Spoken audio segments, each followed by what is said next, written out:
Start. No Okay. pressure now. No pressure. Hi, this is the November meeting of the Kentuckiana FileMaker Developers Group.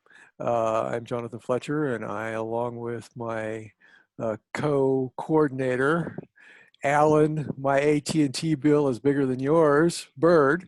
So we've just been discussing that we're about to enter our 12th year of meetings in the Kentuckiana area, which is Louisville and Southern Indiana. But today we have a distinguished group of people from literally all over the country. A few people registered from elsewhere in the world, but they haven't showed up yet. So first of all, I'd like to introduce Daniel Shanahan, who has for many years been focusing on inventory systems using FileMaker to help his clients solve inventory problems. So Daniel, take it away. All right, thank you, Jonathan. Let's see. Yeah, I got to flip the switch. Yeah. Sorry, hang on. That's okay. I do. Yep, that's okay. There you go. Okay, you should have the There we are. button available. There we go. Okay. So I'm going to talk about an inventory. I'm going to talk about a product that I have called Trace Inventory Systems. And let me run through this real quick. You know, all of like everybody has to do this at first. Here's the big thing is that about 4 years ago, so I've been developing FileMaker for a while, and about 4 years ago, I decided to niche down, if I could, niche down into inventory management systems on the FileMaker platform. And as a result of that, I created some content, which is currently up at FileMakerInventoryResources.com. There's about 35 articles and I think 13 demo files. And I also have some inventory videos on YouTube. I have this site called FileMaker Inventory Starter. It had some inventory courses on it. It had a free shell file without any scripts. That's no longer available. But all of that has moved into a product, and the product I call Trace Inventory. Here's what I'd like to do for this session is I want to talk about these 5 things. The software development process is going to be tongue-in-cheek, so don't take that too seriously.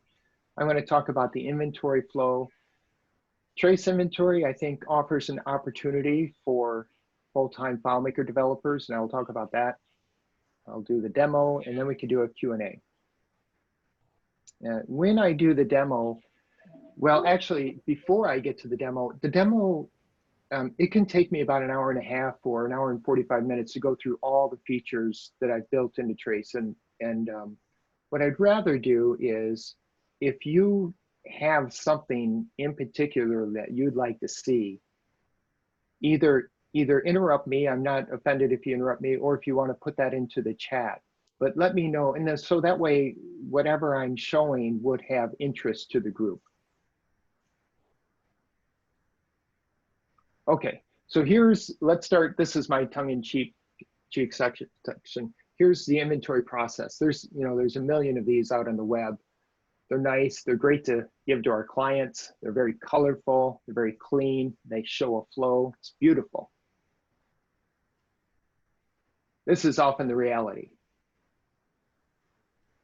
Is that we get into a project, and those first scoping meetings are fun. We get to learn who the client is and what the project is. It's interesting. But big projects, sometimes big projects aren't fun when you're 3 or 4 or 5 months into it. And here I can help. This, of course, is I can help with the framework that I have with Trace Inventory. But first, let's talk about what I'm talking about inventory flow. Very simple. Inventory, very simply, is things coming into your organization They can move around your organization, and then they leave your organization. And here's what that looks like on another scale. You could start with empty shelves on the top left, and from those empty shelves, you create a purchase order. You have to receive that. You have to put that away. Then you can replenish shelves. So for example, you might have a place where you would put a pallet full of boxes, but you might also have a picking bin where you do the actual picking. So your SKU might be in multiple locations within a single warehouse. When you're sending things out, you could start with an estimate, sales order, and you have to pick the things, ship the things, and invoice the things. Obviously, all of those have a physical component, but they need to have a data component too. If they don't have a data component, then you won't realize how many items you have and where they are. Bringing things in is not just as simple as having a purchase order. It can get more complex than that. For example, you might get returns. You might have transfers from one warehouse to another. So you're receiving a transfer. And you might receive a finished good that has been assembled. Likewise, sales orders are not the only way to send things out. You have those pieces, those raw materials that made up the finished good. Those have to be decremented from your inventory count. If you have transfers, you have to log that those transfers have left the warehouse. And of course, you could return items to the vendor. All of this stuff should have some kind of log to trace all of those movements. Trace inventory has that, and that's where I get the name Trace. It has traceability. So every time you make a movement, a log gets written to the transaction record. To the transaction gets recorded in the transaction table.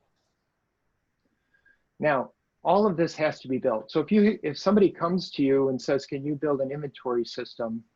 You could say yes. And I'm sure many of you have already built inventory systems. In fact, I know I've had conversations with some of you, and I know that's the case. But when that happens, that all has to be built. And I just remind you the joys of a long, long, long project. Another option is to start with a framework. And I'm suggesting that Trace Inventory could be that framework. I think Trace Inventory is a win-win-win for everybody. The customer gets a complex inventory system, and using a framework gets the project completed faster. That's not really true. A project is never complete, is it? They get to that place where they can use it in production. There's always customization. So when you use a framework, there's always customization that's required. And of course, I earn revenue. Trace Inventory is currently sold through a subscription. Here I want to put Trace in context of where it sits. This will really be no surprise to anybody. Here's all the enterprise systems. There's lots of enterprise inventory systems. Many of those things are just too feature rich for small to medium company, even medium companies are too feature rich. They're expensive, they are flexible, but they're time consuming to install. They are feature rich, they are flexible, but there's a high risk associated with them, and they're complicated. Not just complicated for the install, but they could be complicated for the user as well. On the other hand, we have lots of web-based inventory solutions. And in fact, when I'm talking with a potential customer for the first time, I'm trying to figure out where they are. And if their needs are low and their customization is low and their budget is low, I steer them away from Trace, and I ask them if they have tried any of these other. MRP Easy and Katana are ones that I recommend quite often. They're nice systems. They're not as flexible as FileMaker, but they're nice systems. They're inexpensive, they're quick, they're feature constraint, limited change, low risk, but they are intuitive. In the middle of all that is trace inventory. You, of course, could make this argument with any number of FileMaker solutions, CRMs, business management solutions. This is how I frame it with inventory. Okay, with that, I'm going to give a demo, and I'd love to hear what you'd like to see. I'm going to check the chat. My mouse went away. Let's see where my mouse is. Here we are. Oh, thanks, Beverly. Beverly posted the FileMaker inventory resources in the chat. Thank you for that. Okay, so I don't see anybody who's asking for anything. Oh, you know what I forgot to do? I'm going to bump up my resolution here.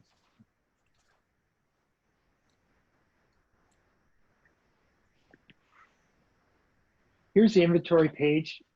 I'm hopeful that it's clean to other people. Of course, it's very, it's clean to me. I'm a little bit too close to it, but my goal was to have it somewhat minimal and have it very clean. And at the top, we can see, let me just point out a couple of the features of Trace. Right away, in this light blue section, I can see the things that are almost, the things that I'm going to need to see for that item at a glance. So very quickly, I could see what my SKU is. I could see what my on-hand is. I could see if any have been allocated probably to a sales order or transfer order or to a build. I could see what I have available. Available is what I can sell or what I can use in a build. On order is what's on order from my vendor, and on back order is a stock out. Customer wanted it, we didn't have it. I could see those quantities. I could break down those quantities in multiple warehouses, but not just in multiple warehouses. I could see where they are in multiple locations. So in this demo, and this is all fictitious data, but in this demo, I'm working with 2 warehouses. Oh, wait, let me say also that a warehouse could be a physical warehouse. It could, somebody, I just had a conversation the other day with somebody who is moving materials on the ocean. And they wanted to know if the freighter could be a warehouse. And of course it can. Your warehouse could be anything. Inside that warehouse, if you're doing service, let me just point this out. If you're working with a service company, obviously they would probably have a warehouse, but then they would also have service vehicles, and the service vehicles would hold inventory. That's very doable with this setup. So in this case anyways, I have the 2 warehouses, one in Durango, one in Sylvania, and inside each of those warehouses, I have multiple locations. Shipping location, receiving.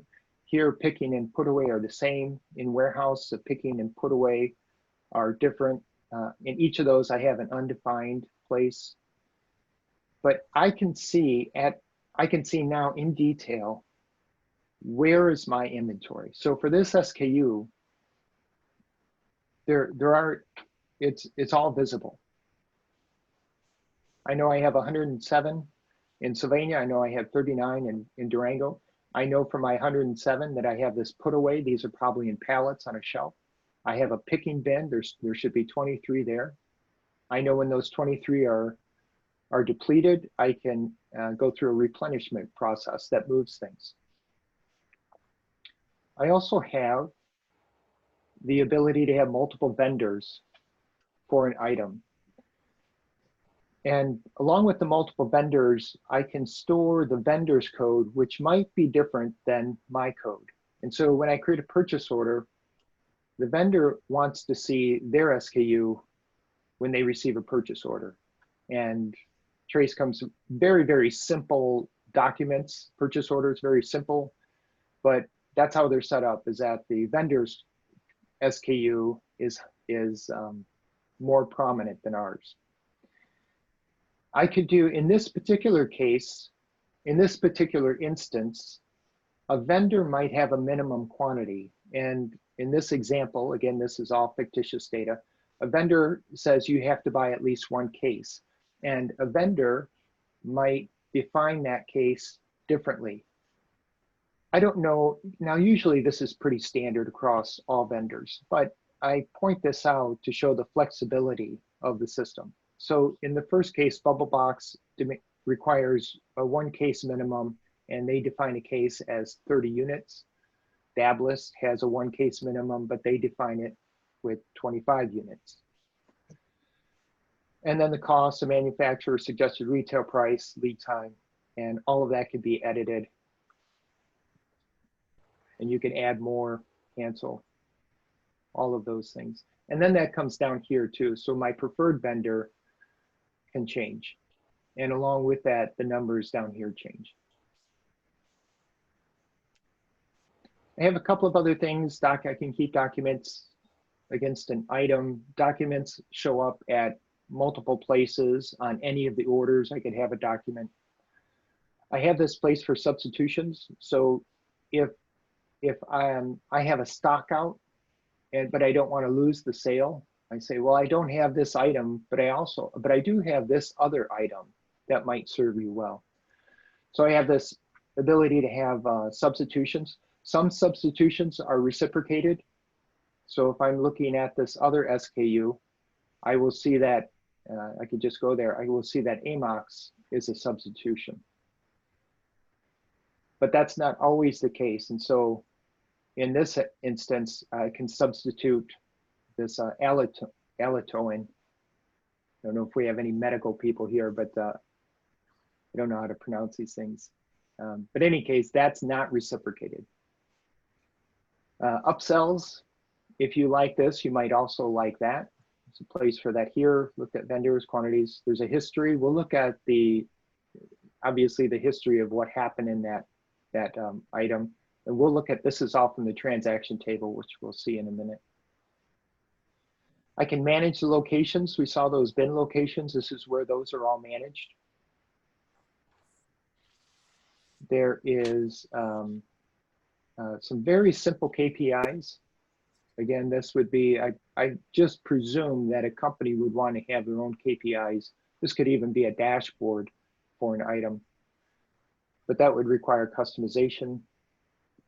Seasonality is built in here. It's easy to take this out, but seasonality is this idea that an SKU might be useful at certain times of the year. So for instance, if I'm selling garden tools and my SKU is a shovel, then that might be more important in the spring or the summertime. And so I can mark those quantities quarterly or monthly. A lot of flexibility with that. Let's see, I have a barcode. That's adjustable, and I can manage serial numbers and lots. Let me just find an item that has serial numbers.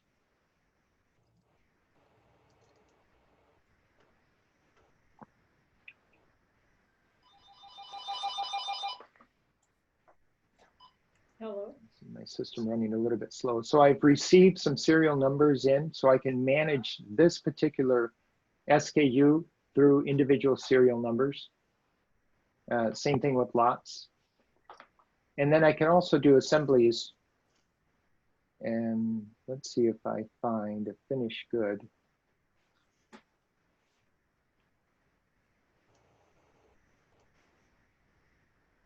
So I can manage assemblies and what it would take to build something.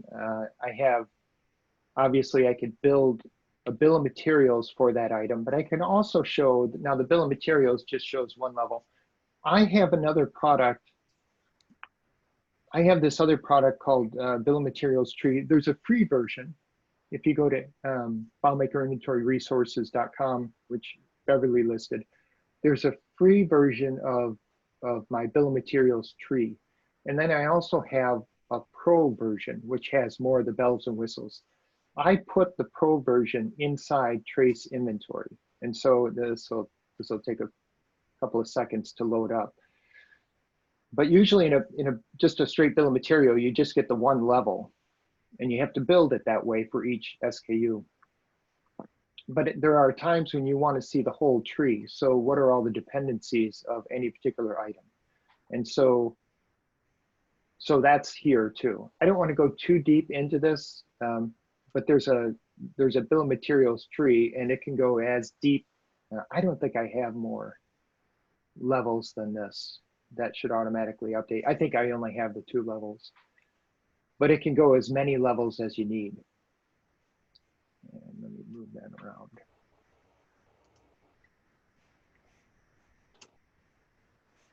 There are, if I just go through the menu for a little bit,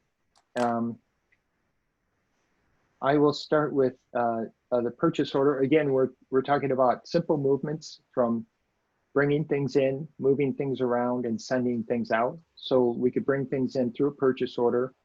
We could receive those, then put those away. We could send things out by starting with an estimate order or a sales order. And obviously the estimate order can be converted into a sales order. And we could pick those, ship those, create an invoice. All of that sends things out. Then there's also a replenishment layout that when items need to be moved from one location to another, that can happen. And then the other big thing to show is this transaction log. So every time a movement or a promise of a movement or an intention to move, a purchase order itself is not a movement. A purchase order is an intention of movement.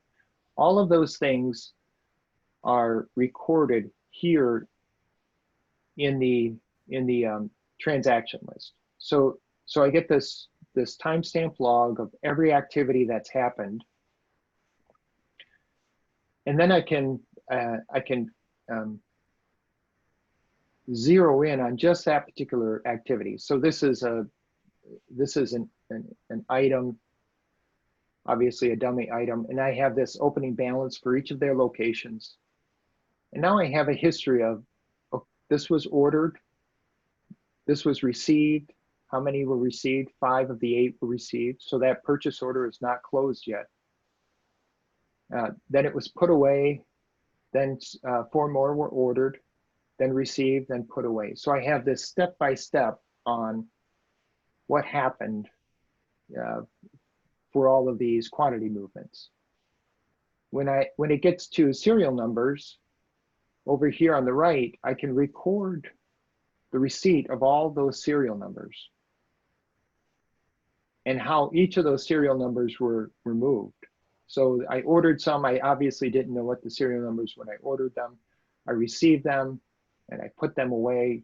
You have the ability to put them away in multiple locations and the serial numbers will populate accordingly. Likewise, if I have a lot, this changed to show the lot, and here's the lot information. And then it's on its way out. Now this is a different item, but we're talking about a particular SKU at a particular warehouse. And again, the transaction is focused just on that SKU, and it shows the whole story of the movement of that SKU. I'm gonna pop up to the chat and see what's in the chat. Can you demo how you would package a number of SKUs into a pre-packed kit? Good, kits. I was gonna ask the same thing. Integration with shipping partners, US.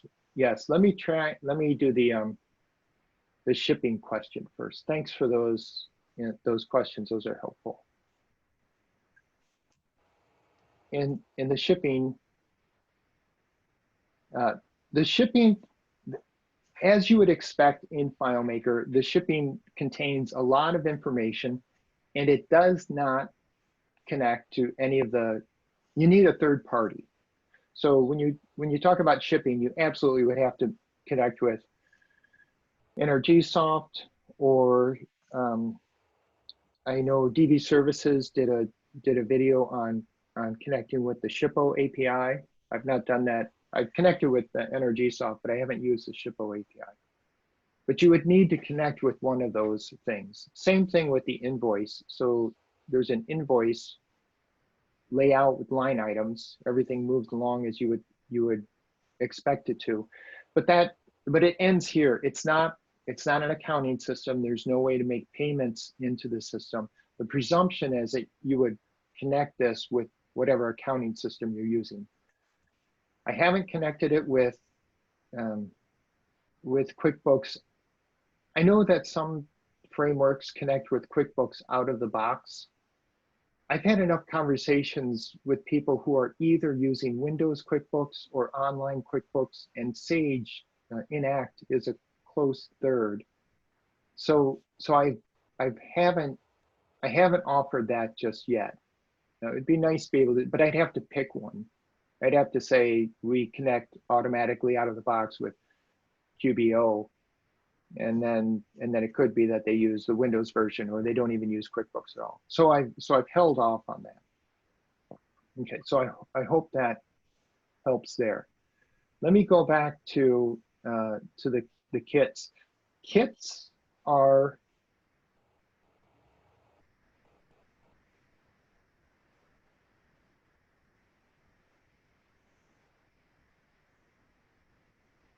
let me do this.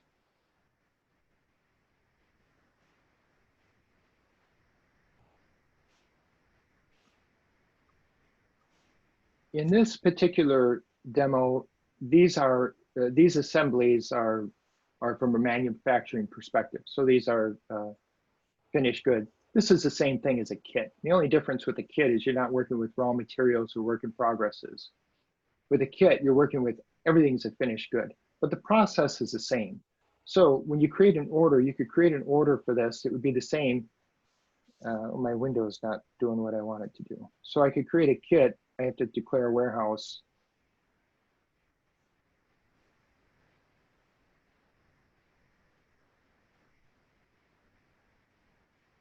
Obviously, some user interface would be nice at this moment. It's also possible that I could pass off this on a PSOS. Please press 3 to obtain a report on a business.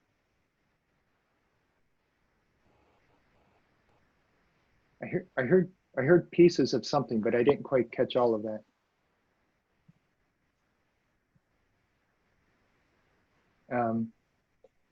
In any case, here's an assembly order, and this would work. So this is a manufacturing assembly. It would work the same way with kits, and the idea is that I'm going to build this docs a mess. I don't remember what my quantity was, but I want to build 4. So as soon as I click Start Assembly, it will allocate all of the items that I need. So all of these items go into allocation. And in that way, if you're building multiples of these, or in a case of a kit, these are sellable items, it would be allocated, and you know that you can't sell it. At the time of completion, then, those allocated items move, they're just decremented, and so they're not, and so is on hand is decremented, so they leave the system. But those items that leave the system, then the finished good enters the system.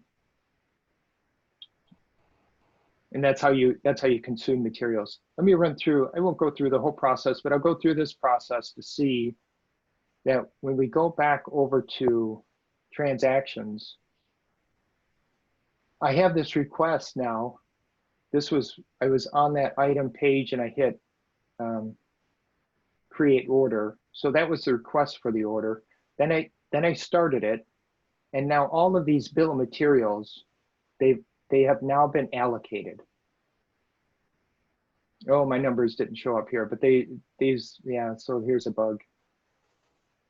So really what I should have is allocation here to take those out. That's embarrassing. Anyways, the important part is that there's this transaction that manages this whole thing. And then likewise, when it's completed, that removes it. All those consumables are then just decremented.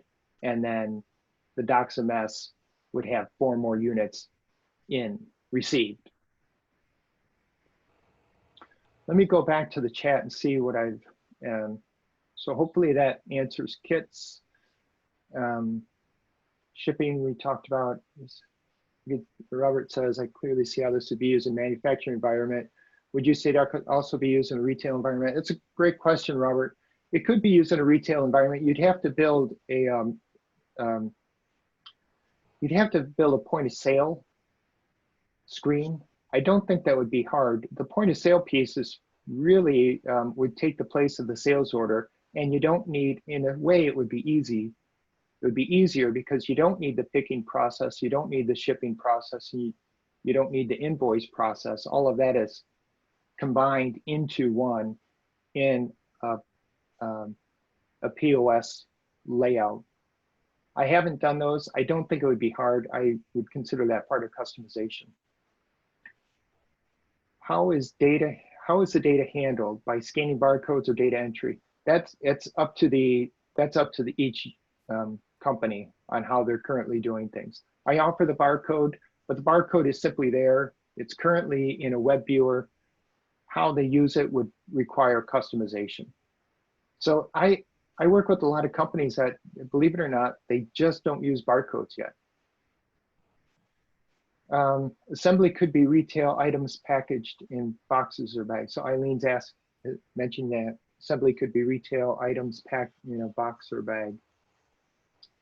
I think you're making more of a comment, an observation there. I mean, a valid one. So that's, let me, how are you optimizing calculation? Oh, great. Thank you, Michael. That was a great question. Almost all calculations are done. Let's take a look at the back. Let's take a look underneath the hood. Almost all calculations are done through the scripting, through scripts. There are hardly any calculation fields, stored or unstored. There's hardly any sub-summary fields. Let's take a quick look at the naming conventions. I readily acknowledge that this might not be your naming convention. This is how we roll in FileMaker. Everybody has adopted their own, and Robert's going to talk about that a little bit later. So here is mine. Tables are capitalized. Fields are lower camel case. Primary keys are always ID. Foreign keys have the ID at the end. Constants have an underscore and then whatever is expected in the constant. Globals are underscore with a G at the bottom because I like to see everything alphabetical. Tables are relatively small, under 100 fields. Let me say a couple of other things that that might be of interest. Order and order line, and this is also true with company. These are built on the universal data model. I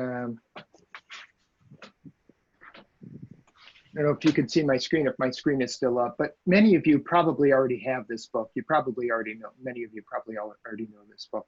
So based on that, the company, both vendors and customers are kept in the same table. All orders are built on the order table. So purchase orders, sales orders, invoices, assembly orders, those are all built on the same table. Order lines, sales order lines, invoice lines, all of those come from the order table. There's one exception with the assembly order. The assembly order takes its lines from the BOM tree.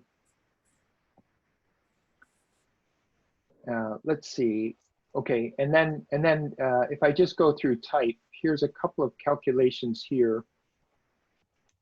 Oh, that's in the BOM tree. But if I do company, if I do order, for example, so there aren't any calculations in the order. There's one summary. So that's how the orders are. In the back end, the graph is a hybrid graph. It's not an anchor buoy. It's not a strict anchor buoy. It's a combination. It's a hybrid between anchor buoy and unified. I'm a fan of the unified. I've built many unified systems, but it does get a little bit unwieldy. So here's the graph.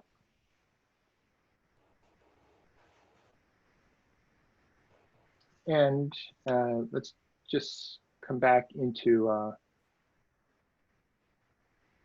scripting.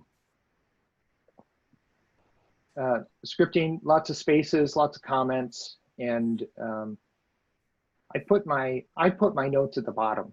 So in scripts, I almost always have multiple modifications that I want those at the bottom. So I don't want to see this stuff at the top, so I put those at the bottom. And then I can create a log, see if I have an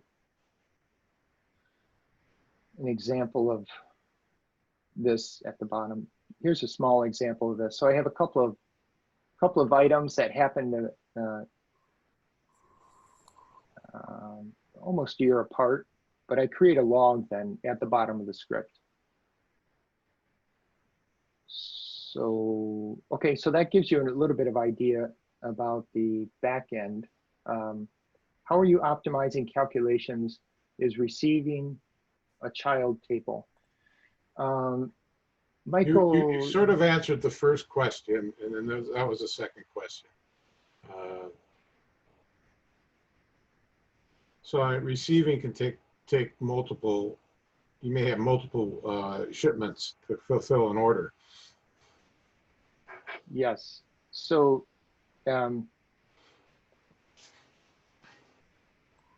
so a purchase order can be received. A purchase order might not be. A purchase order can have many receipts, and that can get marked. You get the latest one here, but you also have a receipt history. I don't think I have anything in here, but if I had something that said, you know, I ordered 5 and I only received 3, then it's partially received, and I can have as many receipts against a purchase order as I need, and the history of those purchase orders are then listed. They display in a card window with a list of all the receipts.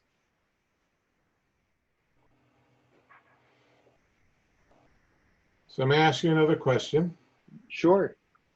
I'm curious whether your customers ever want to address the value of goods, whether they're last in, first out, or first in, first out. They do. Yes, they do. I have on my YouTube channel, and I have some documents for that. On my YouTube channel, I have gone through, there's 7 ways to handle that. There's 7 ways to handle that in the United States. Not everybody does it this way. Like first in, first out, last in, first out, LIFO. LIFO I don't think is an option in the European Union. And then there's weighted average. So those are 6. Those are 3 ways you could do it. You could do those either perpetually as each transaction happens, or periodically, like at the end of the month or the end of the quarter. So those are 6. And then the 7th one is serialized. So I have these files. This is a long answer. I'm sorry about the winded answer, but I have these files that I can incorporate into the system, like I did with the bill of materials tree. And I go through those in my YouTube video about those.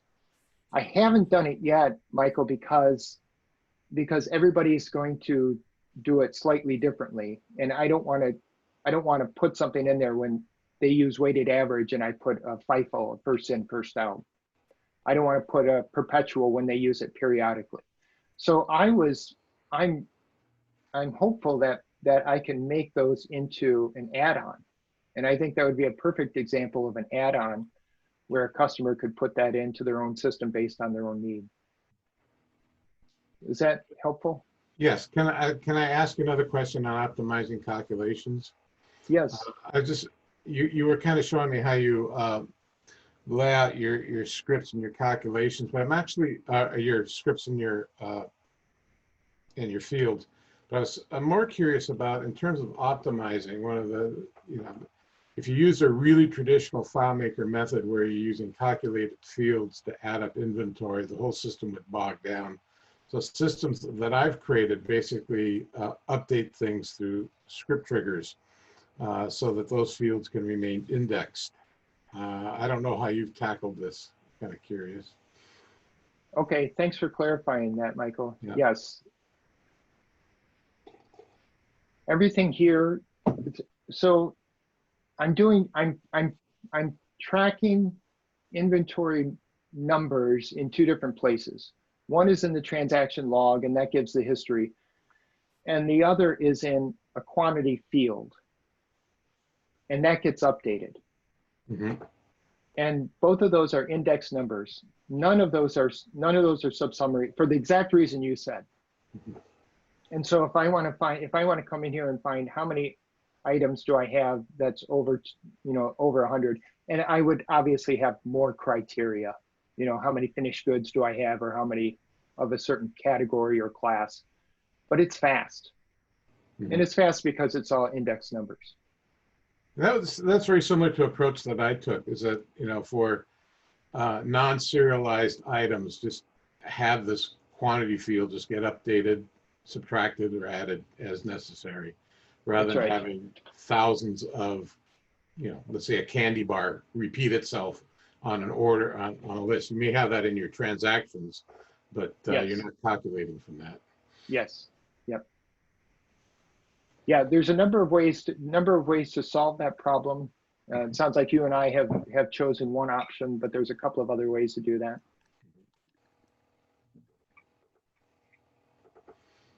Any other questions?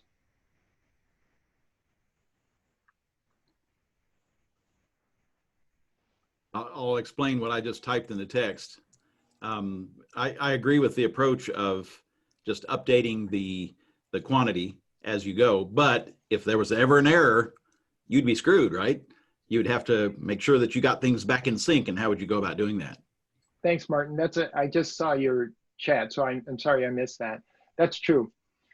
In one way, if you're out of sync, you could be out of. Ideally, the final number of the transaction for a particular location within a particular warehouse should be the same as what's in the quantity field. If those are out of sync, that could be your first red flag. And there's a way in the system to make a manual override. So you could fix that, but it's also a way that you could alert somebody to go put their eyes on the Do a cycle count. and do a cycle count. That's exactly right. Yeah. Okay. So so you're basically having said that, I don't have a. It would be nice, but I don't have a because everybody does counting differently. So another thing that I'd love to have is some kind of.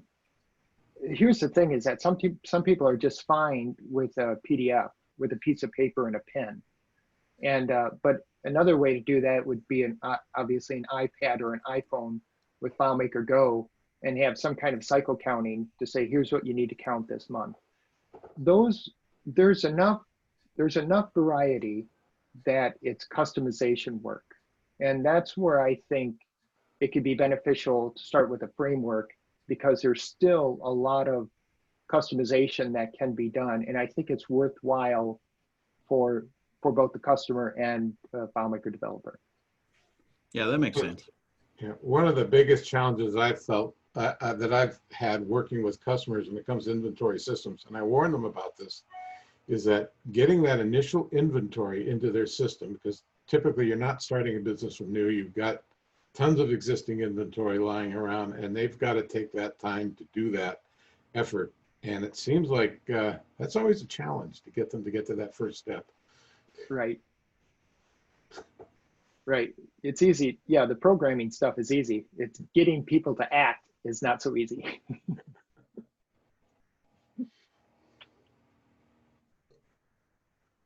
That's do you great. also, yeah, go ahead, Michael. one more question. In your system, do you have restocking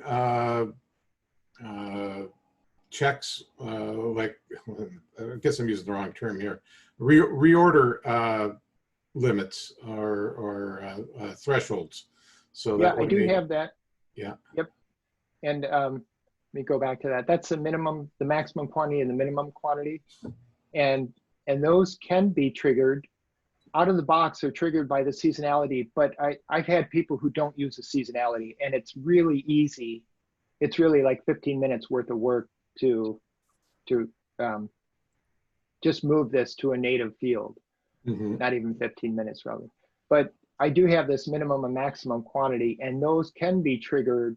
Those can change by the time of year. Now, as far as a trigger, I don't have a trigger in here. This again, I consider this customization because I don't know how the company wants to be triggered. Do they want an email? Do they want a notification inside Trello? Do they want some notification on a dashboard inside the inventory system? I don't know what they want. And so that's, in my mind, that's customization. Yeah, I mean, you can actually have those reorders trigger, automatically trigger purchase orders. You could absolutely have that, yeah. And I have customers who don't want that because they don't want to have a whole list of purchase orders and they don't know who. Mm-hmm. They want to go through a funnel of who can create the purchase order. So all Right. of it depends, you know, all of it depends on industry, and all of it depends on the company within that industry, and they have their own business rules. And again, I know I'm banging the gong several times, but that's where customization can come, which is beneficial, I think, beneficial for everybody. What about lead time? Lead time is marked in the vendors over here. Okay, so that'd be the lead time for reorders? Lead time on the expected date from when it was reordered to when it was received. Okay. And that's by vendor. So the assumption is that every product from a vendor is going to have the same lead time. No, it's, well, you could set it up that way, Martin, but this is presuming that this particular SKU for this particular item. Okay, so it's an individual SKU from an individual vendor. Got it. Yeah. Good. Yeah.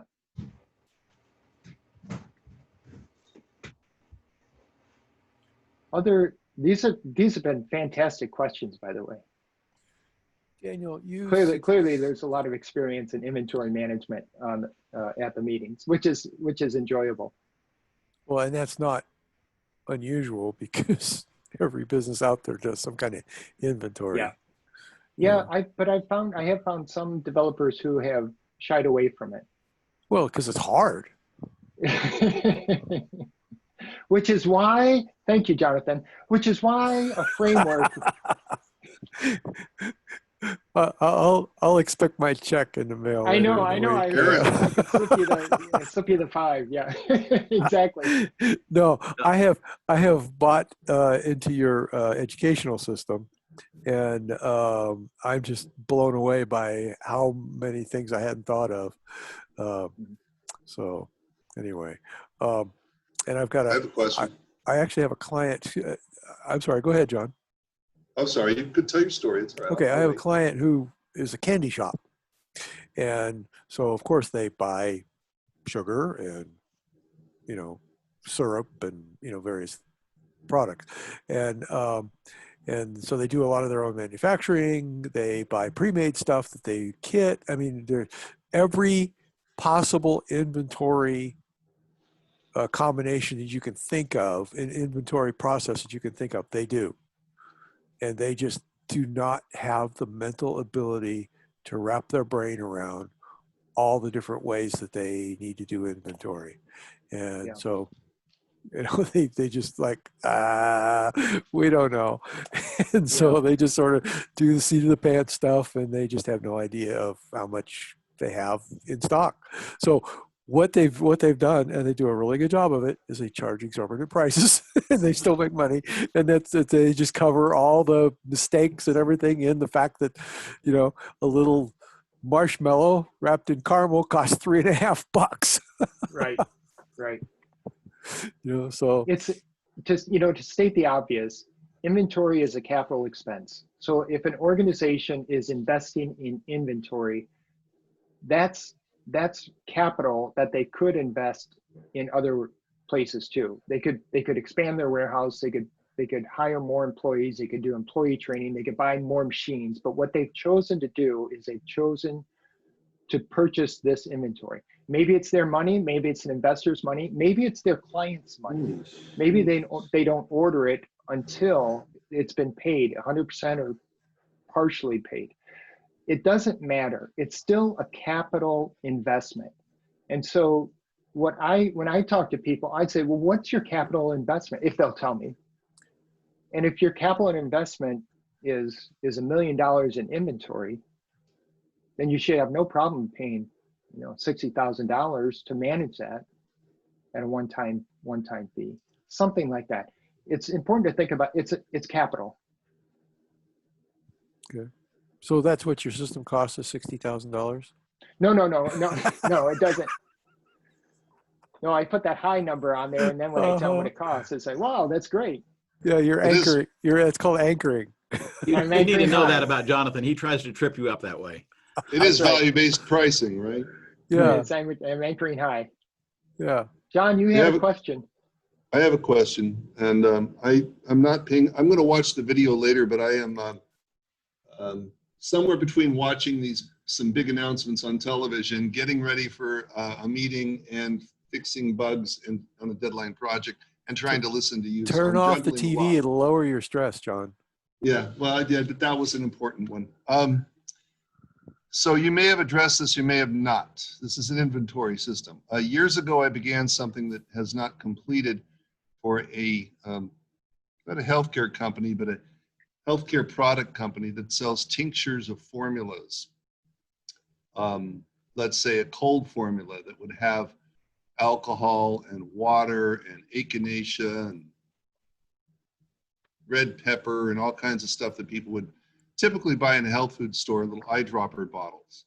Homeopathy? Homeopathy? No, not homeopathy, just kind of health food tinctures. It's actually a company that sells it over the internet. They don't sell anything in a store. They don't sell it on TV. And they have a huge business just selling tinctures of different ointments and things you might use, put down your throat if you got like echinacea, if you got a cold or something like that.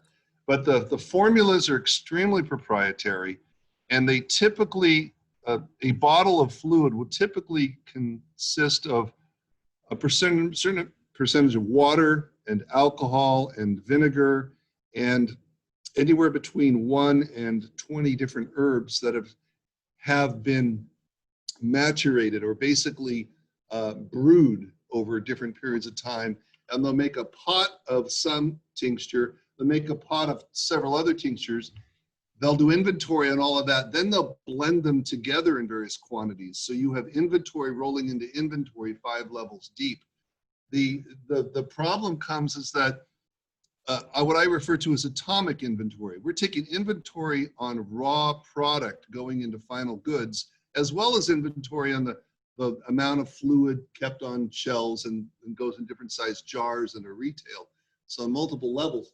But what happens is when you make a 20,000 gallon pot of stuff, we had to figure out what's the smallest indivisible unit of raw material being used. And that came down to a milliliter of fluid and a gram of herbs. So when you come to a gallon, how many, off the top of my head, how many milliliters in a gallon, but it's thousands, right? You quickly come into a circumstance where you have billions of records just on raw material for anything in-house at a given time. And then of course the inventory has to be stacked in batches and multiple layers. We were using FileMaker server to generate, let's say, 1 billion records. You say I need so many gallons of something, and then you're actually using the alcohol at the milliliter level in inventory because you have to rebuy it. You need to know what your rebuy levels are. I'm wondering how you would approach managing inventory at the level where you literally have billions and billions of records because you've chosen to make your atomic level so small. Right. Well, John, I won't pretend that I know how I would do what you just described, because that sounds very, very It's a conversation. It's just a conversation, right? Yeah. So for conversation's sake, what I would say is that in trace inventory, there is a unit of measure table and there's a unit of measure conversion table. Right. And of so, course. and so for this particular thing, if you're using something in a milliliter, if it gets consumed, then it gets consumed and then it becomes something part of another unit of measure. And that's Right. how I would do that here. But so if you had a unit of measure of a milliliter and you use your conversion table to buying so many thousands of gallons, you realize that's a lot of records, right? If you're going to actually track, instead of converting it, you're actually going to track each milliliter as a record, which is what we chose. Or would you not go about doing it that way? I have this, there's another conversion that happens here when I'm in the vendor. If an item, so in this case, I'm showing the vendor table. In this particular instance, this SKU has multiple vendors. Right. A vendor can say they are going to sell by a particular unit. And then we can say we consume by a different unit of measure. So if I have to buy 1,000 liters, I can make that conversion here and say how many milliliters is that. So I don't need to create a record for each of those milliliters that would go into that 1,000 liters when I'm receiving it. Okay. And so the conversion happens at the point of reception. So let's put, I want to throw a little complexity just to stimulate your thought to see what you do. You've got a guy who's got a cart. He's going over to a bin of, let's say cayenne pepper, which is a powder, right? And you have so many pounds or kilos of it. He scoops out 14 cups, 14 and a half cups. He puts it on the tray. He gets all his other ingredients. They go over to the vat to mix it. Boss calls and says, we're going to stall that order, put everything back into inventory, right? So you've got some odd number of measure because it's part of a formula, right? It may not be even numbers. How do you go about determining what quantities you took out and what you put back in inventory? Are you just going to convert it and just say it was a batch? Or what would you do? Because you buy this stuff, right? I buy it 2 pounds at a time and I'm mixing different vendors' products because they're not, everything's mixed together ultimately, right? Right. So in that particular, so there's a couple of things that come to mind, and I realize we're just having a conversation, John. I realize this is really, really intense. It's complicated, stuff. Right? Yeah, very complicated, and I know I'm not going to get all of this stuff, but just for the sake a rough of conversation. Idea. Yeah. An approach. So the first thing is that if you're working with things of that minuscule, that you really are going to do presumably you're going to do cycle counts more frequently, because it's not like because you're not you're not pulling a book off the shelf or that's easily counted. This is at a different level. So that's the first thing, is at the cycle counting.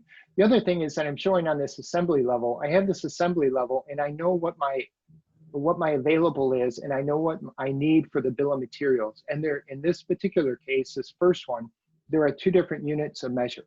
Now, and this is a bad, I don't have an example to show you here, but if this particular one was not started, if it was just in the status of new, then I have not yet consumed that cayenne pepper. And if the boss calls and says, put that cayenne pepper back, I can cancel this. And from a data perspective, just a data perspective, right? If I had 4.5 cups and it has not been consumed, then that can be just moved from the allocation field back into the available field. So your unit of measure would be 4.5 cups in this case? Would that be your units? Yeah, if I need that for the bomb, yes. So for the bomb, if I need 4.5 cups, this particular one says here, I'm tracking it in gallons. I have 19 gallons of this. Again, this is all fake data. Sure. And then for this particular bomb, I need 2 quarts to make 1 unit, but I'm making 4 units. So I really need 8 quarts. I did not put that unit of measure here for spacing reasons. So if I hadn't started and the boss calls and says, put everything back, I can click cancel, and those 8 quarts would simply get moved from, I say simply, I recognize it's not simple, but in this case, they would just get moved from allocation back into available. But since I did click start, that these 8 quarts have been moved from available into allocation. So when you say 8 quarts, is that 8 quart records? Or is it 1 record and moving the number 8 around? No, it's 8 quarts. In data records though, is it 8 quart records? I don't think so. It's it would be a single record. Yeah. A single record. Yeah, I think with that's the the quantity difference, of John. 8. If we were thinking in terms of quarts, John, you're saying that you'd have a record for each quart, except you're talking about milliliters, so you're going to have, as you said, billions of records. Yeah. But Daniel would have 1 record, which is how many quarts or how many milliliters do I have in house, and what status are they in? I get it. So you're not tracking inventory at what I call the atomic level, where there's 1 record for each of the smallest possible quantity. It's more like a batch. I guess you could say that, John, but it's a key conceptual difference of approach, and I think most people do it your way. And I was just kind of getting to see if what I was doing was insane versus this. Well, that's just not too different than like at Home Depot. They don't inventory nails by the each. They do it by the pound. Right. Right. But you buy it by the pound. What if you could buy a half a pound though, I suppose? You can. I mean, not to be, John, just to carry this out again as a conversation, not to be flippant at all, but if you were really to go atomic on your cayenne pepper, wouldn't you have to measure each flake? No, but it's the smallest possible unit of usage, right? No, and I get your point, but you have to, at one point it's arbitrary. When you have a case of wine, the smallest atomic unit in which you're going to sell bottles of wine is a bottle. So you'd have, in my approach, and I've done this with, Jonathan knows, in another project, in one business, you would donate a case of wine to be given away at auctions, and you would break that case into 12 bottle records. Each bottle would have its own record, which would follow through to whatever happened to it. So the atomic level would be a bottle. It's not each milliliter of wine, because you sell it at the bottle level. But in this manufacturing process, they literally, in some of these components, they're getting out teaspoons and little things, and they're measuring tiny little bit of, almost like homeopathic. You add a tiny bit of this to 40 gallons of water. So I have to break it down to the oddest small, at least that's what I thought I had to do, because I didn't want to just say, 8 goes back in the inventory, just move numbers around when I'm really not tracking it. Because if I had spoilage, and I had 8 milliliters of really bad vinegar, I want to track that discrete set of stuff through its whole life cycle. At least conceptually, that's the path I went down, which not too many people go down that path. But in manufacturing of this particular type of product, it's the only thing that made sense to me. Well, anytime you're dealing with food, you have to track every little thing where it just came about from have to, in order to handle recalls. Or in biotechnology, and I'm in the medical world, right? So now if you were handling COVID things, then each vial that you would put in somebody's arm, that would probably be your unit of measure.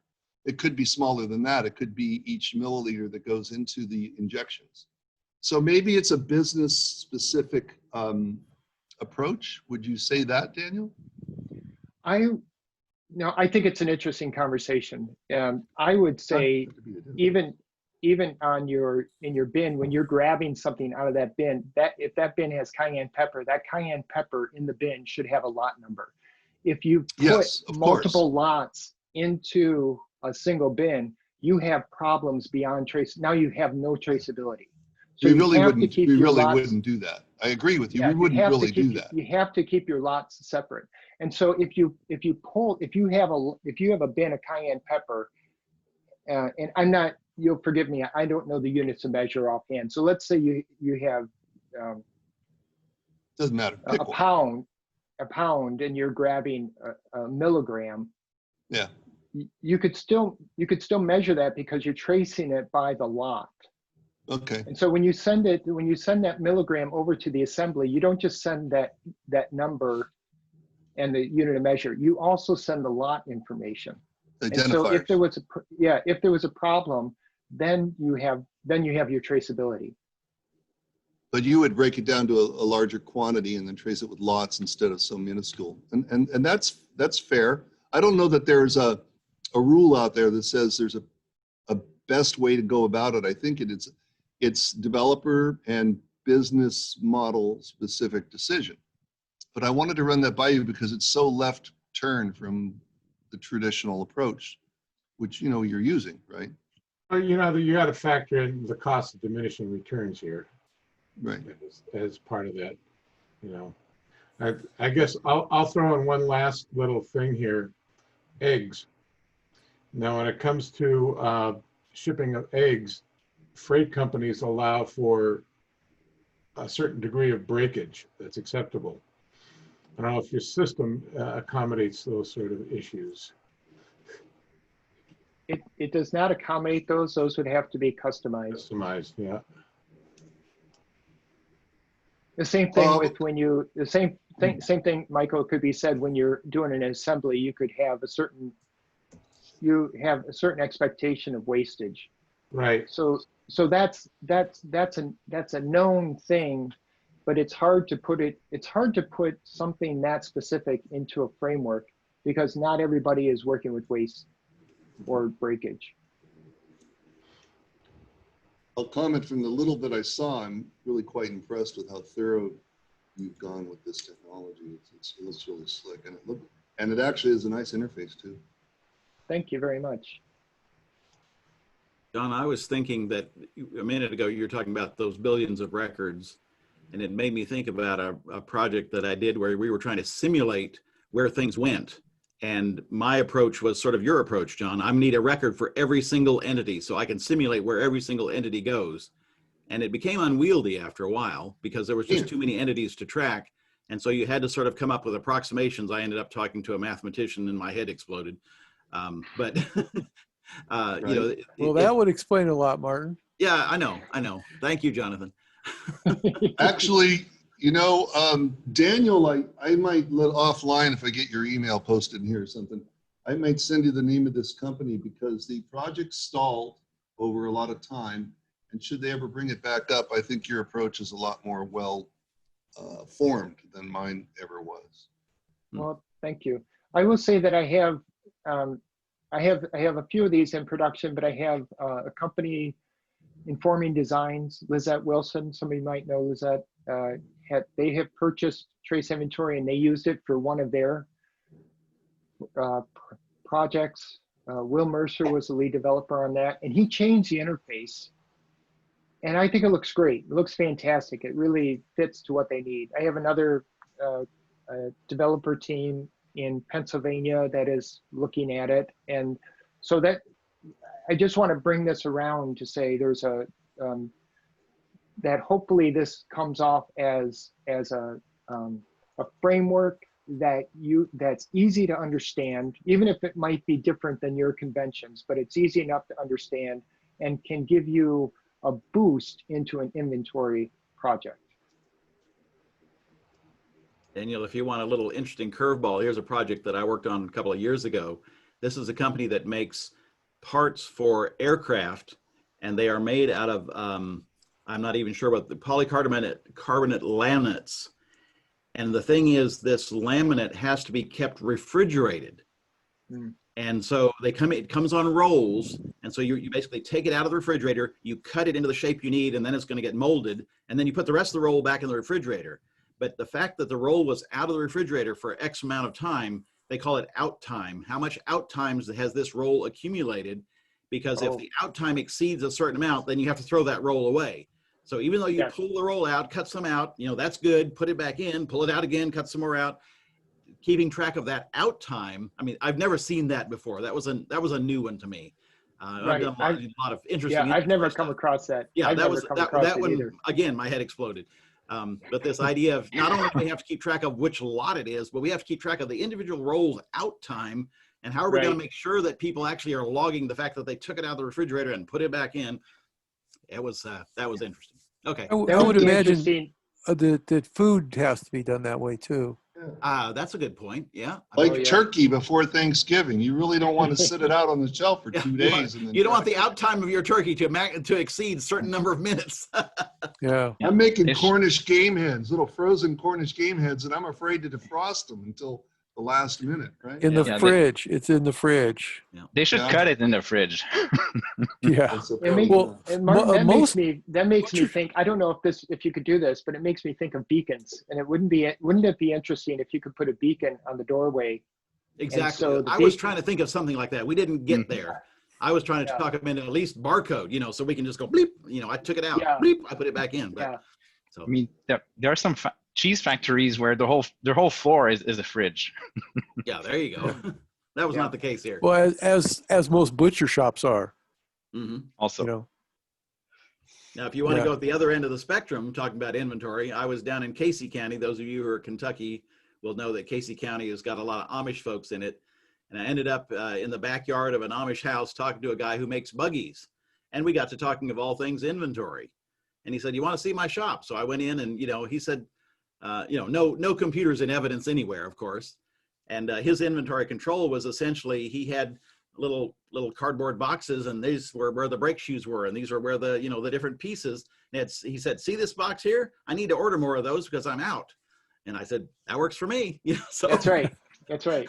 That's the Yeah. original con. Yeah, that's the original Kanban is when you're out of a thing, you Yeah, throw out right. a card. Yeah. As an old boss of mine used to say, when the tablets get down to 4, it's time to order more.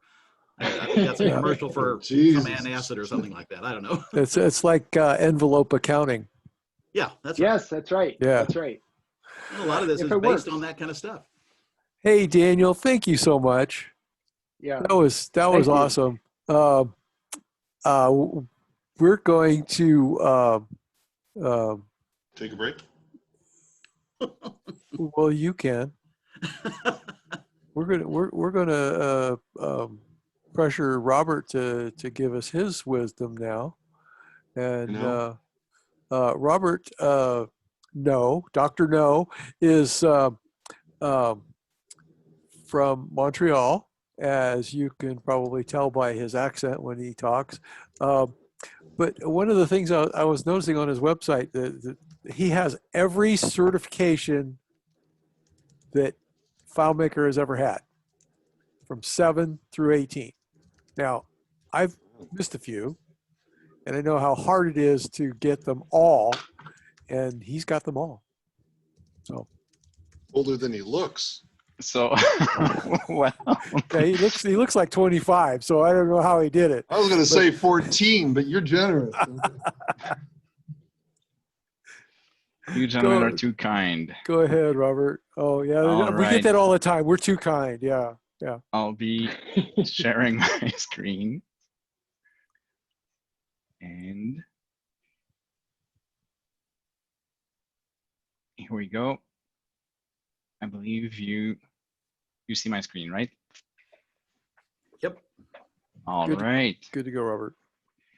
So the topic I'm going to be talking about today is about how to make our code more readable. It's a topic that is not so technical. I know that in the recent past, we've heard a lot about add-ons and JavaScript and a bunch of things server side that are You are speaking. This is John. Who's this? fancy and shiny. But this is more in the back to basics type of thing. And it still is things that are pretty valuable and that we should not lose sight of.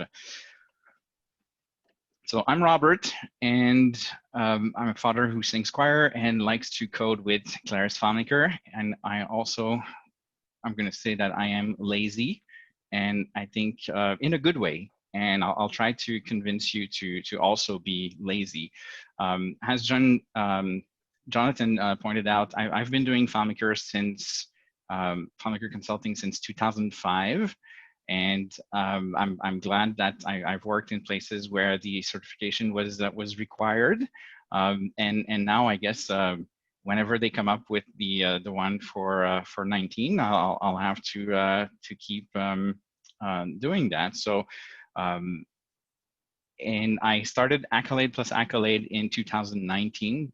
So that's my business, and the tagline is communication is everything, and everything is communication. And this applies to code also. So our objective today will be to see how we can push comments down our list of tools we use to make our code more readable. Comments are one of the biggest threats, I would say, to making our code more readable. It's too easy to use comments and to rely on them. It can almost be perceived as our only tool. I'm not completely against comments, but I believe there are some reflexes we have that are worth fighting off. So our plan for today will be to look into why first. Why is it we should care about making sure our code is readable? And then we'll look into naming, and we'll also cover some more tools that will help improve how our code is readable. And if we are to use comments, then let's see how and when we should use them. We'll discuss a few gadgets and parting notes and opening up in a discussion.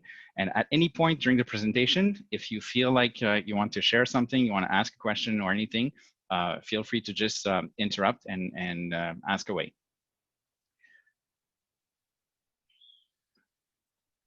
Little disclaimer. Of course, like Daniel shared, all coding is subjective. Someone can be doing things in one way, someone else can be doing something or the same thing in a different way. So I'm not here to be judging or to say this is good, this is something that the police is going to come banging on your door. And some of what I will be showing is based on my own practice, and it changes every day, or not every day, but it still is in flux. Let's say we don't want that to be carved into stone. It is also derived from content that was shared on the community, and if any given technique was pioneered by someone else, I tried my best to give credit, but it can be difficult to pinpoint where something stems from. Also, revisiting how we write our code should be something we keep in mind. There is no set it and forget it. Like I said, nothing is set in stone. Some concepts are lasting, and I'll be borrowing from Jerry Robbins' DevCon presentation from 2014. And one last thing is, I hope you like quotes. So speaking of quotes, all relationships are based on trust. Customers, employees, partners, where we eat, what we eat, it applies to code also. How can we trust something we do not understand? How are we going to understand it if reading it is not making that easy? So good code is code that we can trust above everything else. It's not about being short, clever, or whatever else. It's code that we can trust. So why should we care? Well, if we don't care, it can be costly. And did I mention I was going to use quotes? So here we have Martin Fowler saying, any fool can write code that a computer can understand, but we should aim to write code that humans can understand. So in other words, our job isn't just to make stuff work, but to make things make sense. And yet another quote from Jessica Gaston, one man's crappy software is another man's full-time job. And that full-time job is not a fun one. No one wants that type of job security. So obviously we should care first for others, Okay, people will be involved with our code. Code is alive, and people will be looking at it. They will be making changes to it. And if we don't make that easy, what's going to happen next is it's going to sit on the shelf, gather some dust, and someone's going to pull the plug on it sooner or later. So also for ourselves, let's remember that we tend to forget things. And if we rely on our own memory to figure out what the code is doing instead of looking at the code and reading it, then we're bound to make mistakes. And sometimes we try to take shortcuts, and it could be because when we look at our code, it's not written in a way that makes reading it easy. So let's try to be lazy in a good way, in a way that's gonna make it easier for us to not spend so much time reading our things, but not have to go from memory, because that would be the bad lazy. So what happens if we cannot trust or understand code? Well, a couple things come into play. First, with maintenance and updates, as I said, if we go into the, I'd rather not touch that. That's not really the way code is going to stay alive, okay?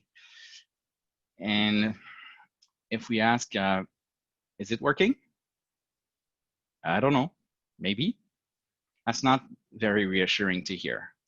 I don't think there's any tone you could answer, I don't know, maybe, that would make that any more reassuring. It's just not the answer you want to hear when you're asking that type of a question.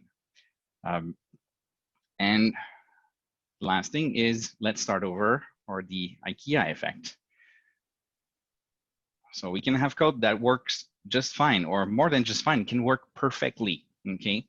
But it still is going to fall victim to not being understood and not being trusted.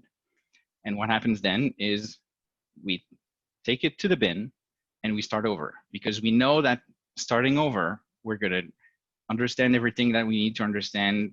We're going to be familiar with the piece of code that we put together, and that's a place that feels good. But what we forget is it takes a lot of testing and a lot of debugging on top of just the time we spend writing the code. So the best path is when you can trust the code in the first place. And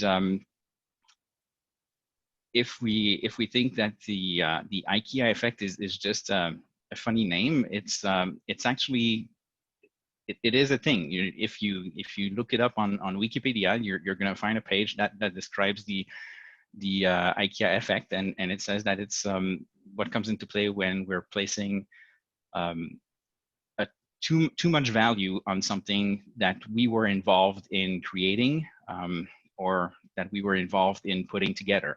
So in the case of IKEA, it's obviously for furniture, but in the case of code, it can be for the software we are putting together. So there's also another effect that comes into play is the mere exposure effect.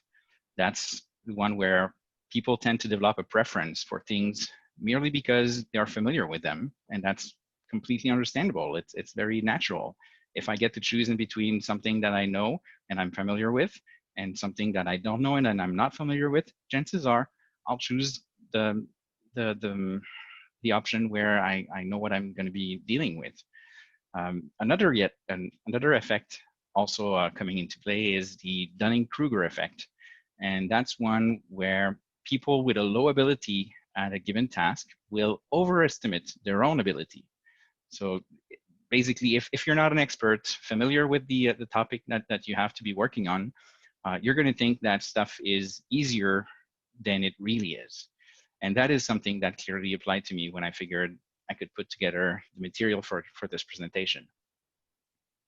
Another way code can be losing trust is if we see comments that are inconsistent with what the code does. Comments can be a lot of maintenance, and because I'm lazy, I don't like if I have to do more maintenance than I really have to. So let's try and see how we can improve on that. Couple little facts here.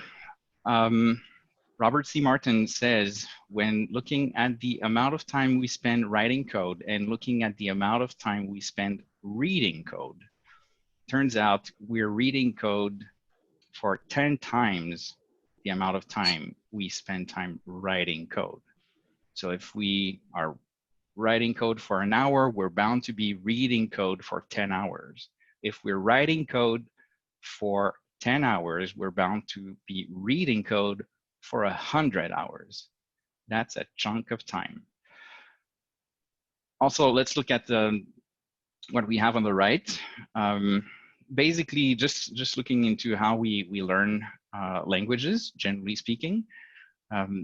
We would go about and be exposed to some syntax, and then the teacher would be likely to say, well, I recommend that you go and read this book, this novel, or go and watch maybe this movie to get familiar with pronunciation and the sentence and how they're coming out. When we're learning how to code, it's not that way. No one tells us, hey, go look at this other code there. So and so wrote it 5 years ago, and it still is great code and blah blah. No, it's here's the syntax, and now go do stuff. You know, so it's a bit it feels weird. A little fun quote here says, if you think you don't need to make your code readable because no one else ever looks at it, make sure you're not confusing cause and effect. So that is food for thought. So let's look into naming and why obsessing is a good thing. I don't want anyone to worry here. I'm not going to be forcing a naming convention on you. This is not what it's about. Even if having a naming convention for yourself is a good thing, and we saw that Daniel mentioned he was using one of his own. So Phil Carlton says there are only 2 hard things in computer science: cache invalidation and naming things. Now, I know nothing about cache invalidation, and I'm sure it's a nightmare. But naming things, I have to agree, it is hard. It looks deceptively simple, but it is actually hard. And naming may be our most powerful tool. Naming is what we can use to be understood. If we are the designers of our system, naming shows our intent. It tells a story. So how do we go about naming things? Well, first I would say, let's be good parents. And by that, I mean, FileMaker lets us rename stuff quite easily, too easily, I would say. And my point is we'd be better not to rely too heavily on that feature. A couple things. We may be thinking, yeah, I'll just name that field this way for now, and I'll rename it later, or I'll just name that table or that script or whatever else we're naming. The renaming part never happens as early as we thought it initially would, if ever it does. Okay. And the other thing is, it's just a plain bad habit. Would we rename our own child once they get to 5-year-old? Would we say, hey, Sam, you know what? Happy birthday. And by the way, from here on, we're going to call you Fred because Fred is just so much better than Sam. No one would do that. So something else to pay attention to is that renaming can break things. And basically, we have more moving parts today than we used to. It used to be pretty safe to be renaming things in FileMaker. It would use internal IDs to make sure that everything is smooth for us. But now there could be more things to take into consideration. If you have, say, a server-side schedule that runs a script, if you rename that script, well, it's going to break the schedule. Same thing for FMP URLs. And if you're using API calls, then if you rename a script, a layout, or a field, again, things are not going to magically just work. You're going to need to do some maintenance to update what you've changed there. The good news is we name things all the time. There's a ton of stuff that we get to be deciding the name of in FileMaker, from custom functions to tables, and the list is very long. The script names, the variables, the script parameters, the arguments for custom functions. So if we stick to it, if we pay attention to it, then we're bound to improve.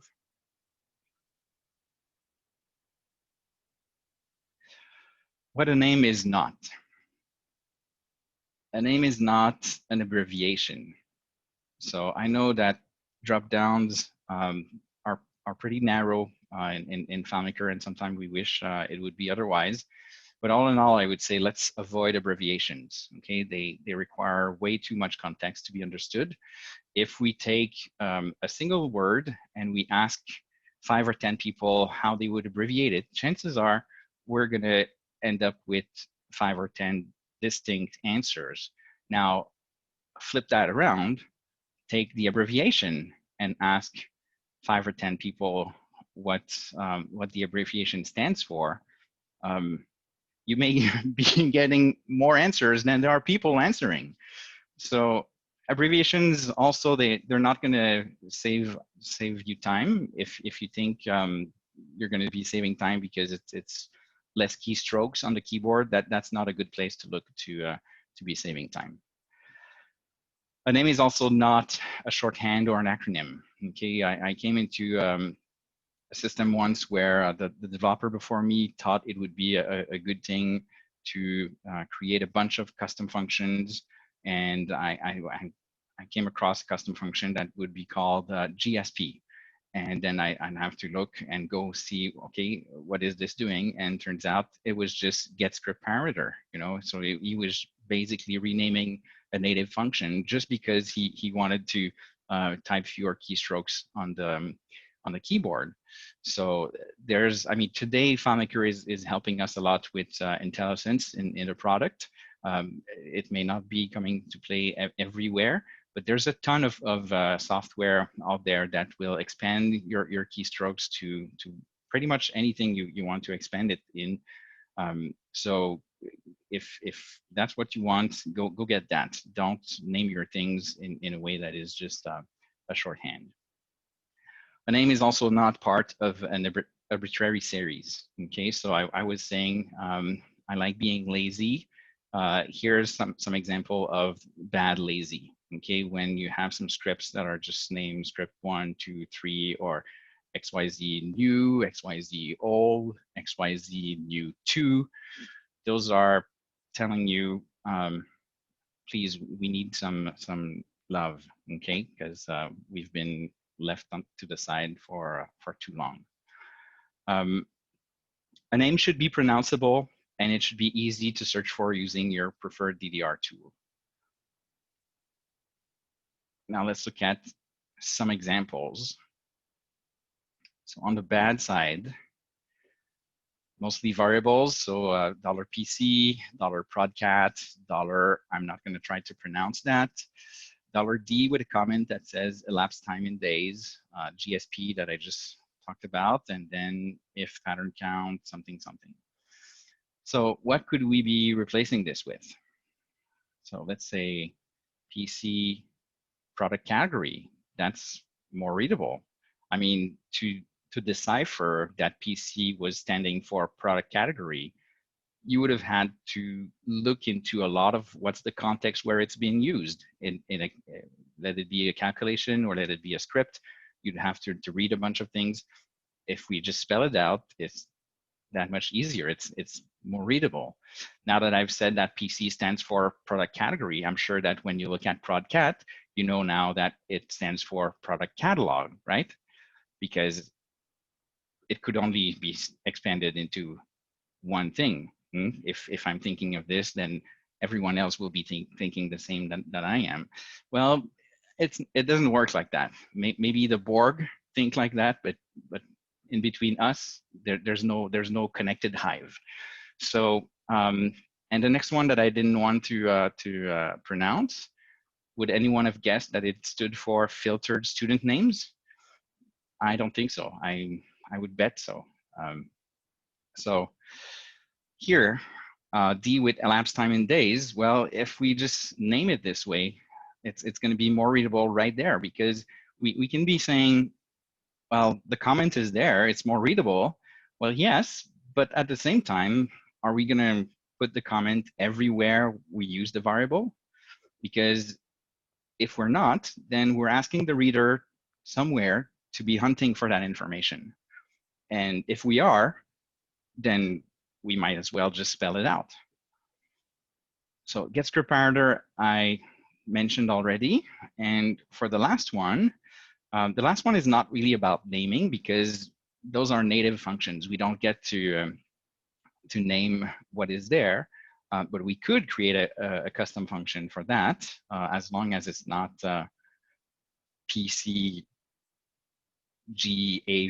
But if we go for something like if is running on server, that I'm pretty sure, but just by reading it, we know what to expect in terms of what it's going to return to us when we call it.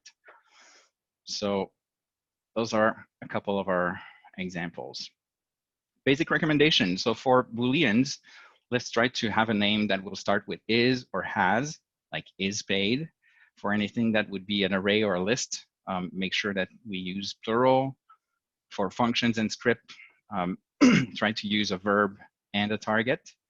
And for just everything, consistency, consistency, consistency. So let's not switch between styles in a given system. If we start by having something like create record that is create record, then let's stick to it, to that. Let's not go and have something else called new record and add record and so on and so on. If same for everything else, like fetch, retrieve, get, set, read, write, update, it becomes messy at some point. Let's try to stick to our naming. And same goes for prefix and suffix. They have to be meaningful, and where they are located also meaningful. Let's not have a suffix become a prefix, or same thing for what we use for uppercase and lowercase. So basically, let's be specific, let's be explicit, because no one wants to guess what we were thinking. If you don't have time to do it right, when will you have time to do it again? That is so true, and it applies to naming too. Bad names are like raindrops.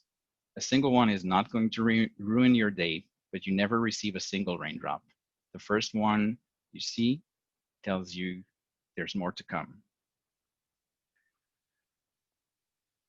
Sharing something a little personal here. When FileMaker 16 came out, I liked JSON so much, I started using my, naming my script variables in the same way as I would have them in a JSON path. So it would look like $invoice.build2.zip code. And you may or may not want to do that for yourself, but in all cases, make sure not to use that into fields, because the data API is returning field names as keys in JSON. And if you have keys with dots in them in JSON, you're not going to like that.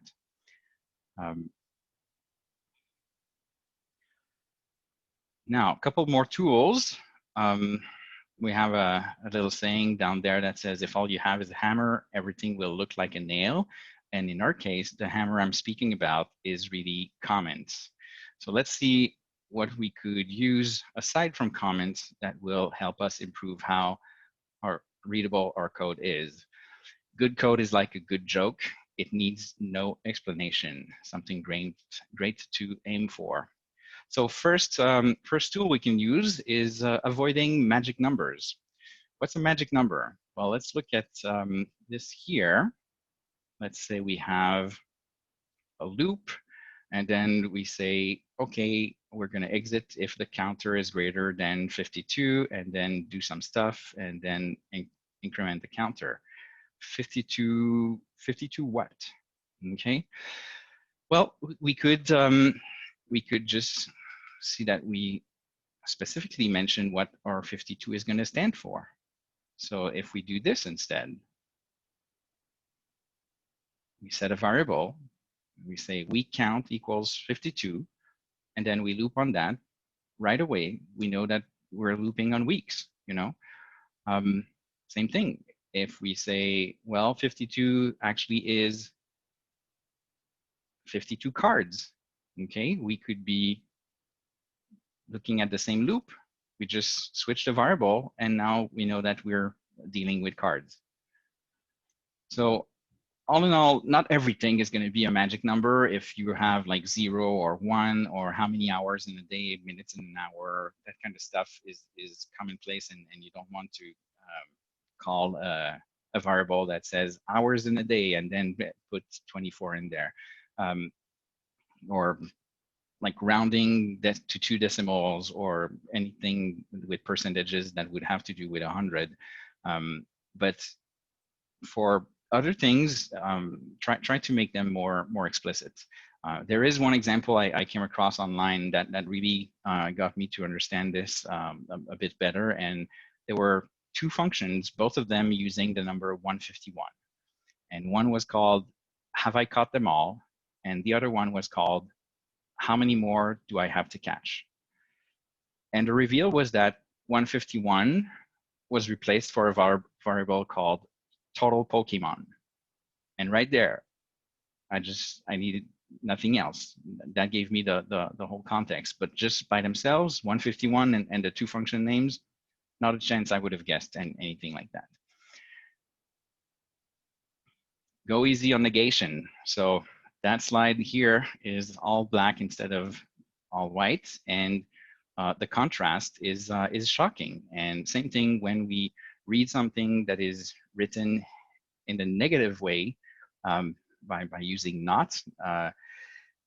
It takes our brain this little extra tiny bit of something that makes it harder to read. So if we use it, let's make sure that we use it when it is intuitive, because otherwise it's easy for what we mean to be misunderstood, both for what we write and for what we expect as a result. I don't know if you ever felt like I say here in the slide, you write your calculation into the hide condition for a layout object, and then you go to browse Naud and you're like, how come it's still there? And then you go back to the same calculation, you throw a not in front of it, and then you put the parentheses and you come back, and now it behaves the way you want. It's because sometimes we think of it as show when and not hide when, but that's how the product was designed. So we don't get to choose. Let's do with what we have there. Another tool is to use indentation. Okay, so if we look at a calculation, it goes like this. It's a somewhat basic calculation. It's just concatenating a first name and a last name, and puts a comma if there's both of them, and not so if only one is there. So if we just throw in some indentation, we have a case, we know what first test, the first result, and then there's room for other tests, and then we have here the default result. And just notice how technically the comment is not required, but it's there just to preserve the visual pattern that everything is in pairs. Okay, so those kind of things can be small elements that will make a big difference in how readable things are. Now, I said use indentation, but let's not use it too much. If we are nested too deep into a calculation or into scripting, that's a sign that or whatever we're putting together is going to be hard for the reader to read, especially if the respective indentations are far apart from one another. If you have to scroll to see the matching end if or things like that, it's bound to be difficult for the reader. Let's use white space into calculations. So again here, the calculation on the left is not, it's oversimplified for demonstration purposes, okay? And you would not really have to throw in the extra carriage returns. But if you had something where the text would wrap over to the next line and so on and so on, it would be harder to read. And if you just throw in a couple of extra carriage return in there, again, just to make sure that the pairs are standing out by themselves, then it will be more readable. Now, white space is not just in calculations, it's also in scripts, and it's been like that for long enough now. It used to be we didn't have white space in script, but I forget when it's been introduced, so that means it's been a while. And it's a great tool because it invites us to put in a little comment that will give us some kind of a title or a name for the section that is underneath. And we saw earlier that naming is a great tool. Yeah, just dividing things into subsections and making sure that we give the reader a little nudge. Also, let's use custom functions. Okay, so we had an example with is running on server.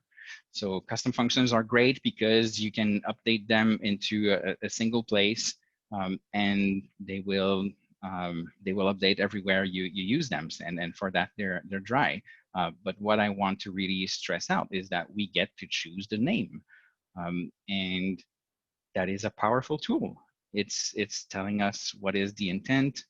It tells a story. So I know that we're oftentimes getting custom functions online from Brandon's website or other websites, and that is great. I'm not saying don't do that. I'm just saying when you do that, think of it as is there an actual obligation you have to keep the original name or not? Because there's not going to be a police coming knocking on your door saying, hey, so-and-so is the original author, and he expected you to keep using that function's name. No, there's no custom function police.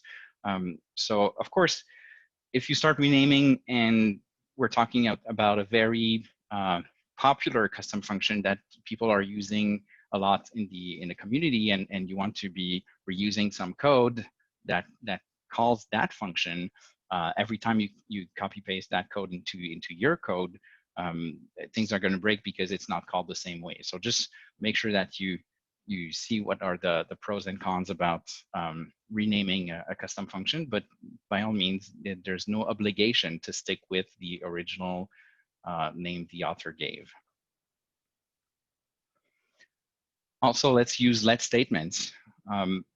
Again, just a quick example here. If we have something that looks at an invoice line item and try to do some calculation to figure out a discount, we could say, okay, well, just by doing the let here, I know right away that I'm looking for the extended cost. And if I want to parse out how I came to that conclusion, then I can just peel every layer one at a time to say, okay, well, the extended cost is coming from the full cost times the discounted rate, and how are each of those. So it's more readable. Over here, it could be overkill because the calculation, again, is pretty simple.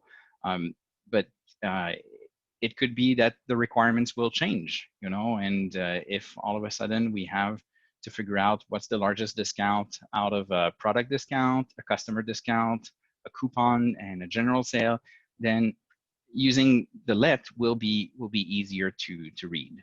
Okay, let's just know that while using the let, be mindful about how it is optimized or not optimized for calculation purposes, because depending on how you write your statement, it could underperform a conventional calculation, as every variable that is defined will get evaluated. Unlike a case statement where the first, everything gets evaluated up to the first test that is true and the matching result.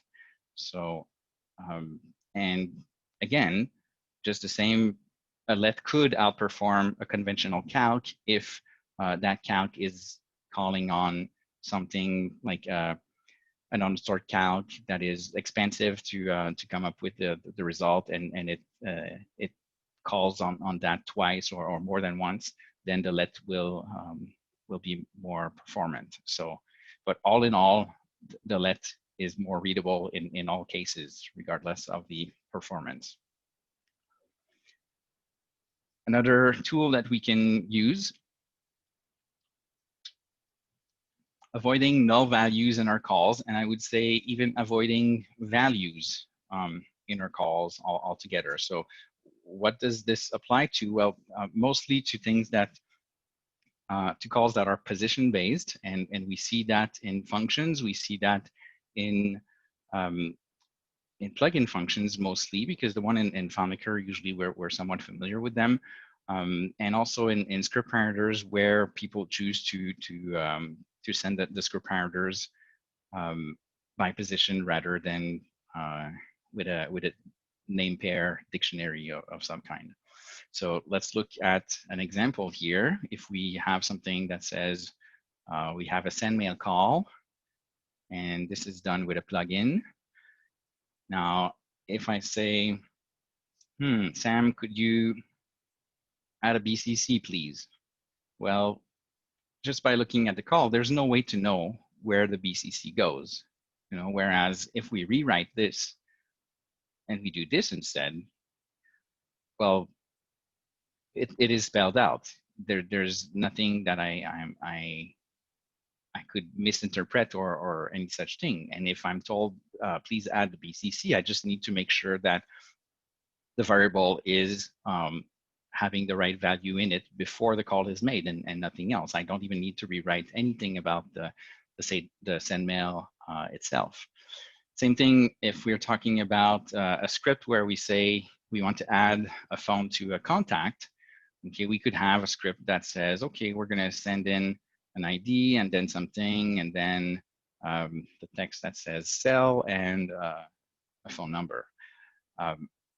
Now, if I say, hey, James, can you tell me what that script second parameter is? I forgot. Well, again, there's no way to know out of opening the script and looking at what the script does with the second parameter. If we simply flip things around and say, well, here is what I'm going to send as a parameter, a contact ID, a flag that says if it is a primary phone or not, and then what type of phone I'm sending in and what's the phone number. So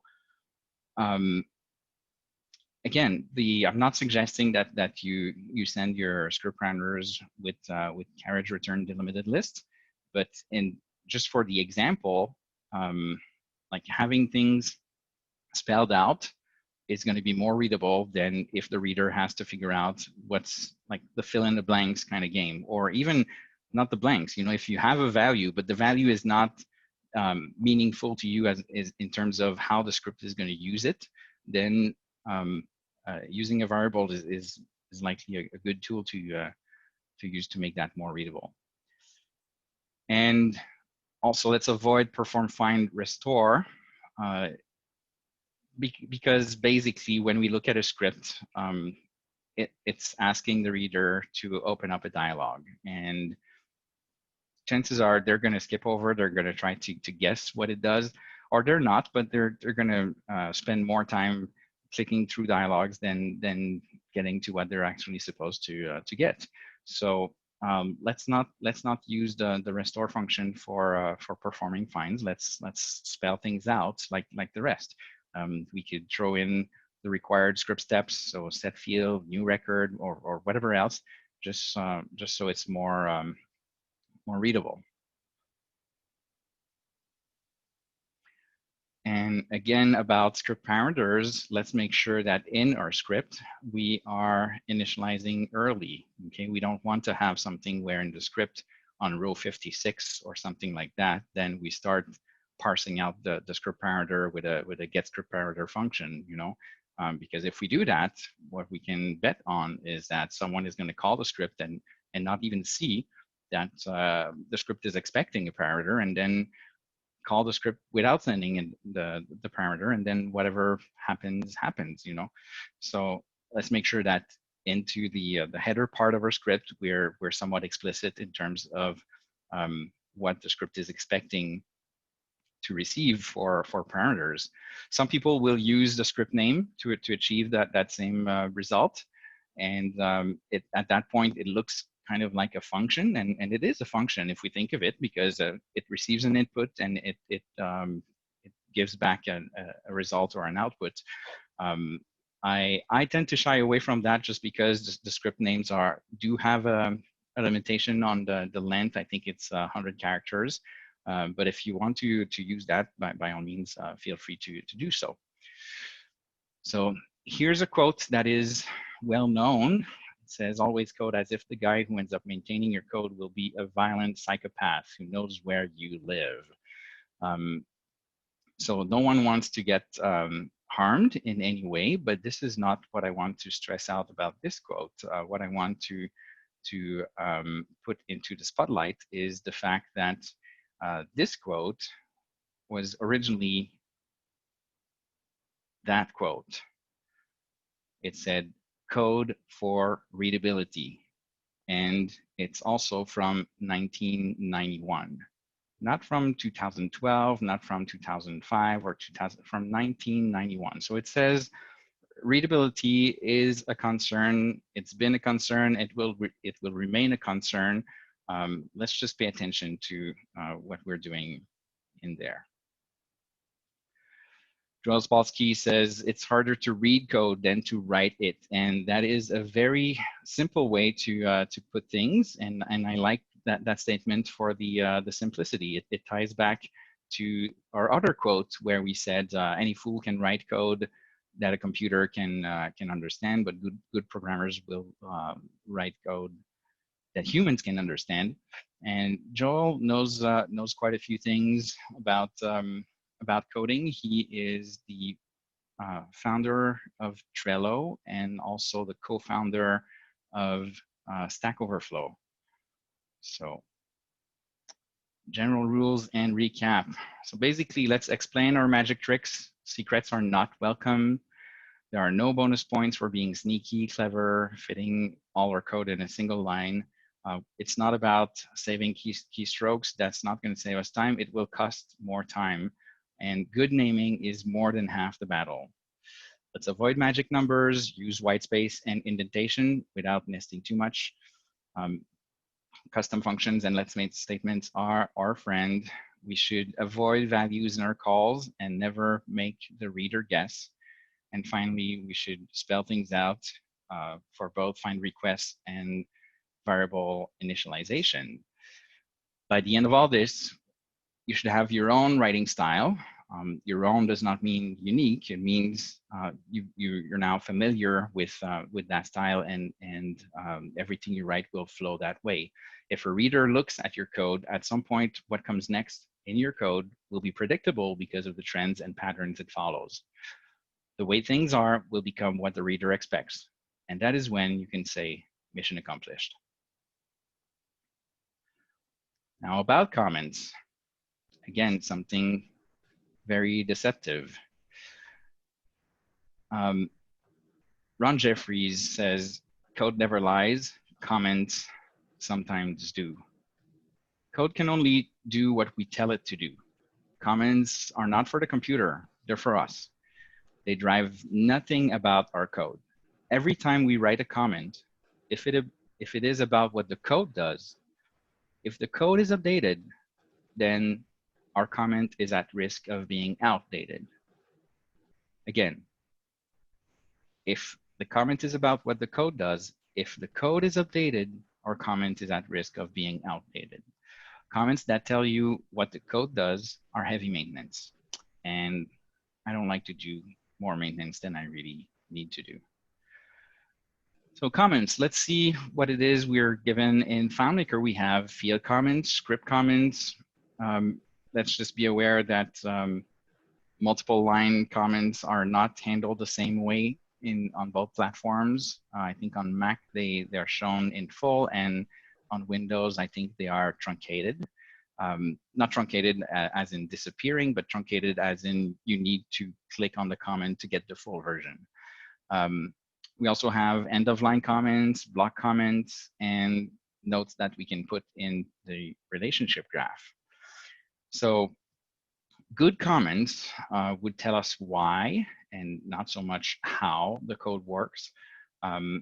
Why not why it works, but why we chose to do it this way. You know, it basically speaks about the general intent, what the code is aiming at, and it's not just saying back what the code is already telling us.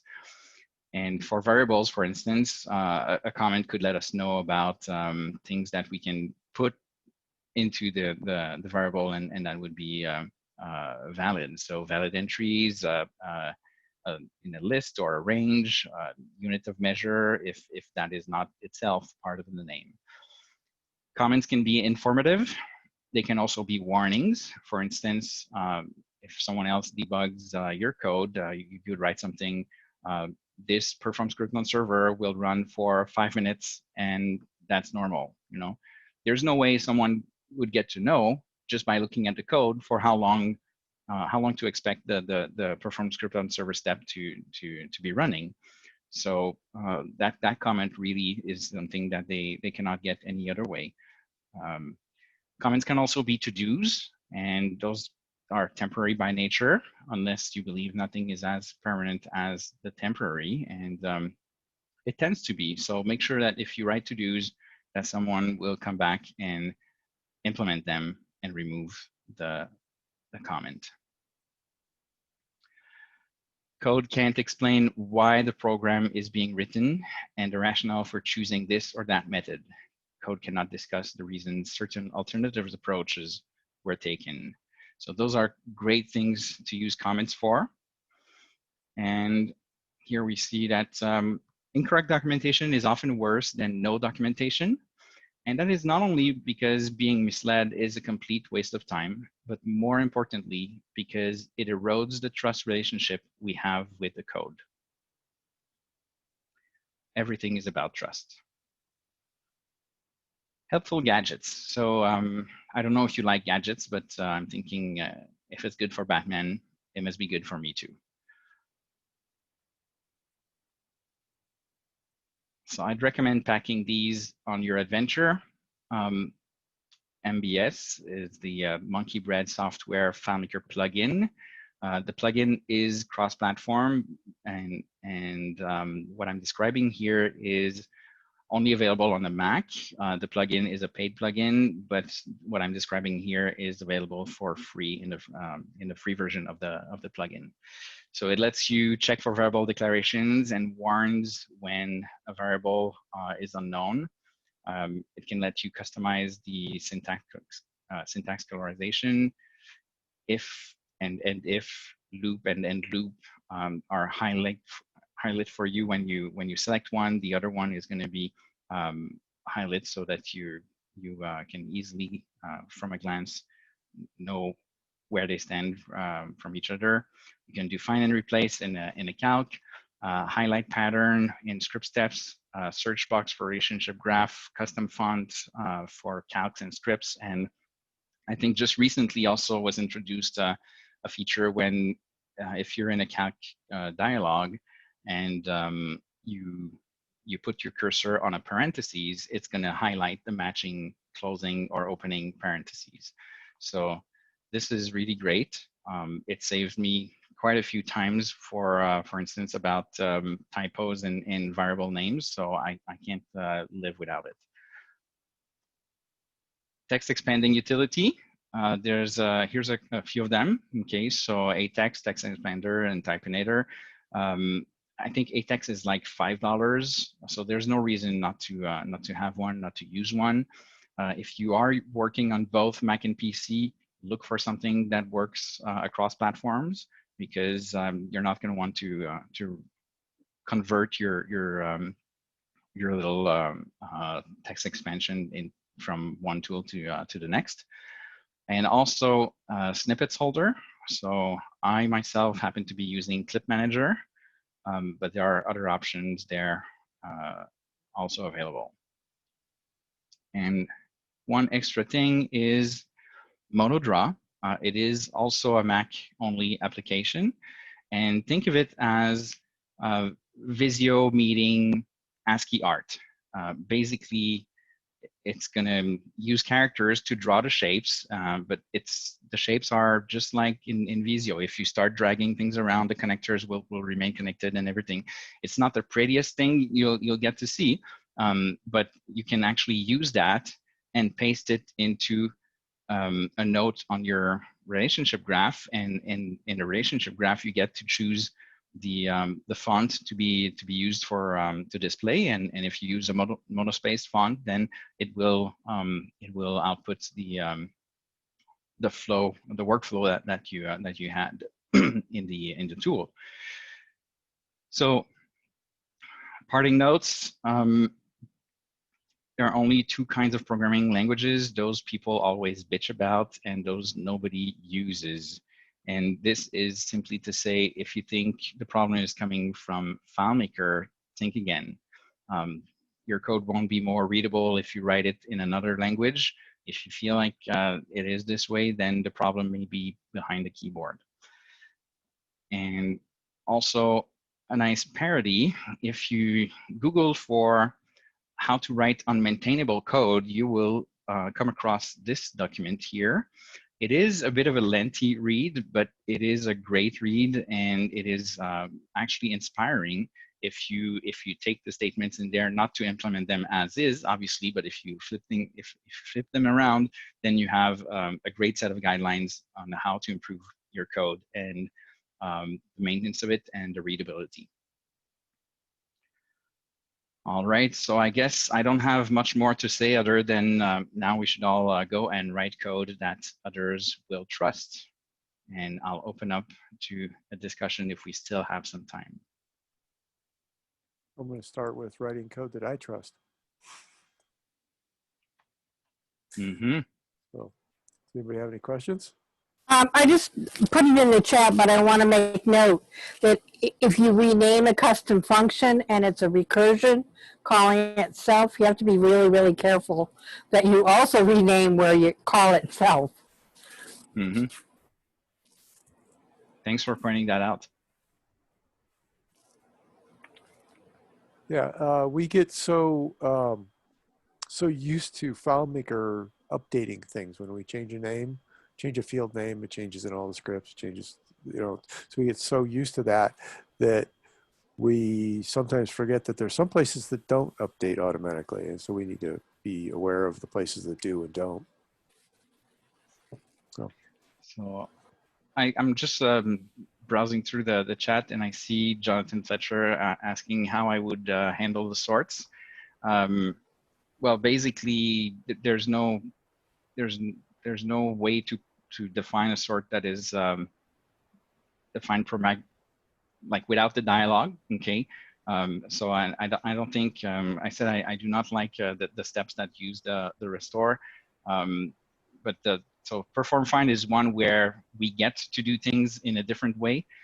Sorts, not so much. So I'm falling short of a suggestion. But if anyone else has something on that, I'll be very happy to try and implement anything that will save me from figuring out what the sort does by clicking on each dialogue.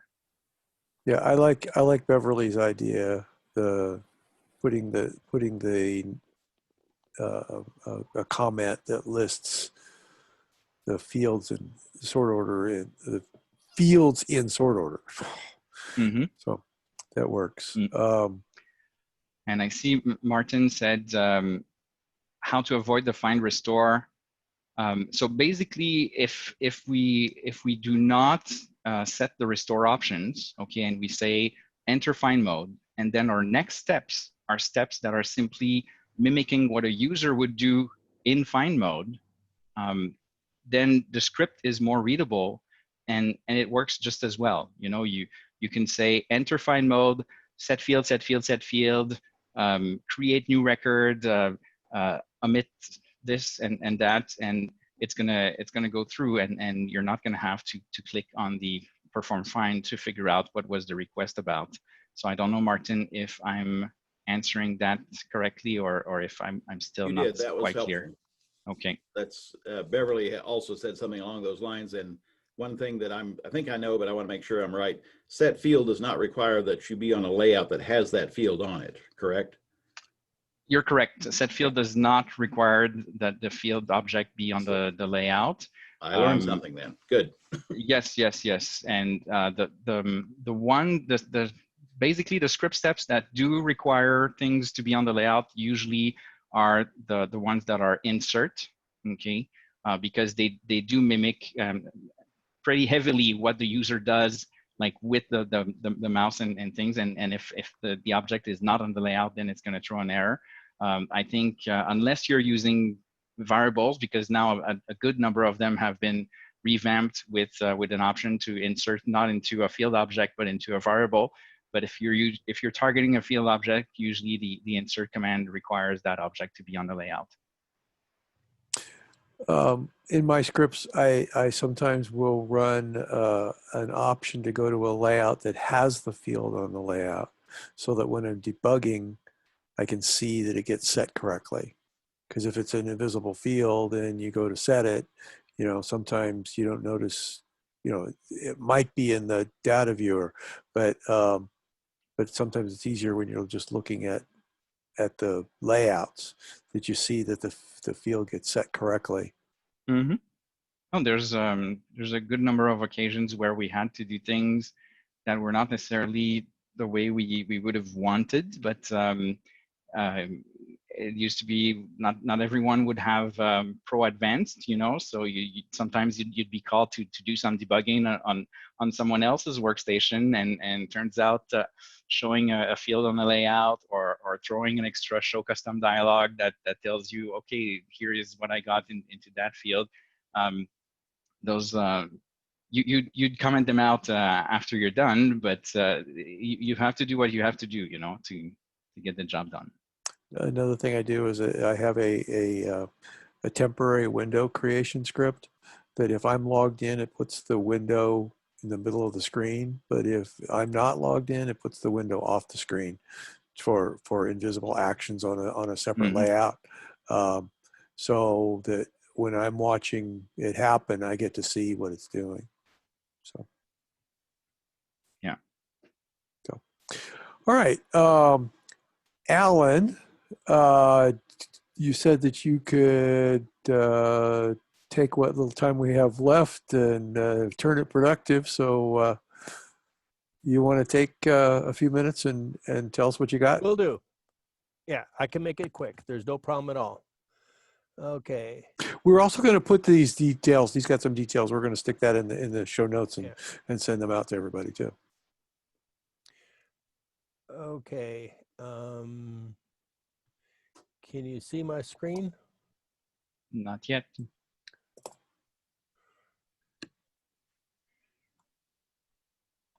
Should have a share screen button. Haven't seen it yet. Bottom of your window.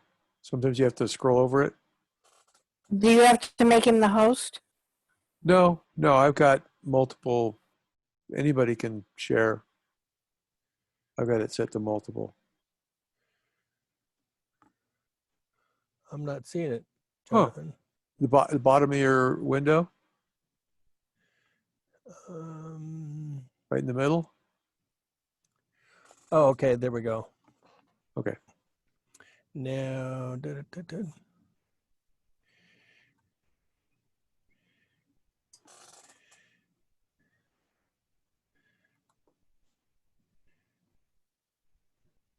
now do you see it? Yep. Mm-hmm. Okay. What this is FileMaker in the summer every year has always done used to be DevCon, now it's called Engage. Well, this year, because of the virus, they did a virtual one. And what was unique about it, I mean, I've been to, I think, about 10 of them, and you pay a small fortune for it. This year, they did it virtually, and they made it available for free. Well, even though this has been a crazy year for a lot of us, some good things came out about it. And one is this was free, and they've now made it available as an educational tool that can be used after the fact. So there's 21 screens here. We won't go through it. But what it is here's a list of some of the different sessions that they had that are available to you. What's most important is you can watch the videos. There's links on here. I mean, you can actually go through it, you know, and see the whole thing, how it runs. Thank you, Robert. We have already showcased. But what it is at the end is I'll post this and you can actually pull down the file. Here are the links. And what's now is they've created called Claris Academy. You can actually take and actually look at the different classes they've got. And there's over 60 of them that are available, as well as the YouTube channel with all the different got. So this is an absolute gem of different things that are not available. It lists new things that are coming up, like the Unix came out, type of stuff. So really jam-packed, and it's source and it's available. Here's the link. And it includes all those pages. If it's a PDF format, the link, it'll actually take the page that you've got. We'll post this link as well in the follow-up email to everybody who signed up for this. How about? Thanks. Well, thank you, everybody. Any more comments? Any more? All righty. Well, so we'll have a note come out about what we're going to do next month. I guess we'll, in lieu of other suggestions, we'll do a. And there is a date. I'm sorry? There'll be a date change because normally it's the 4th Tuesday. Because in December, we usually make it the 3rd Tuesday. Right. Yeah. And so though we'll do a share meet and greet. Everybody bring their own refreshments. So very good. Thank you. It's nice to see everybody this week, and we'll catch you next month.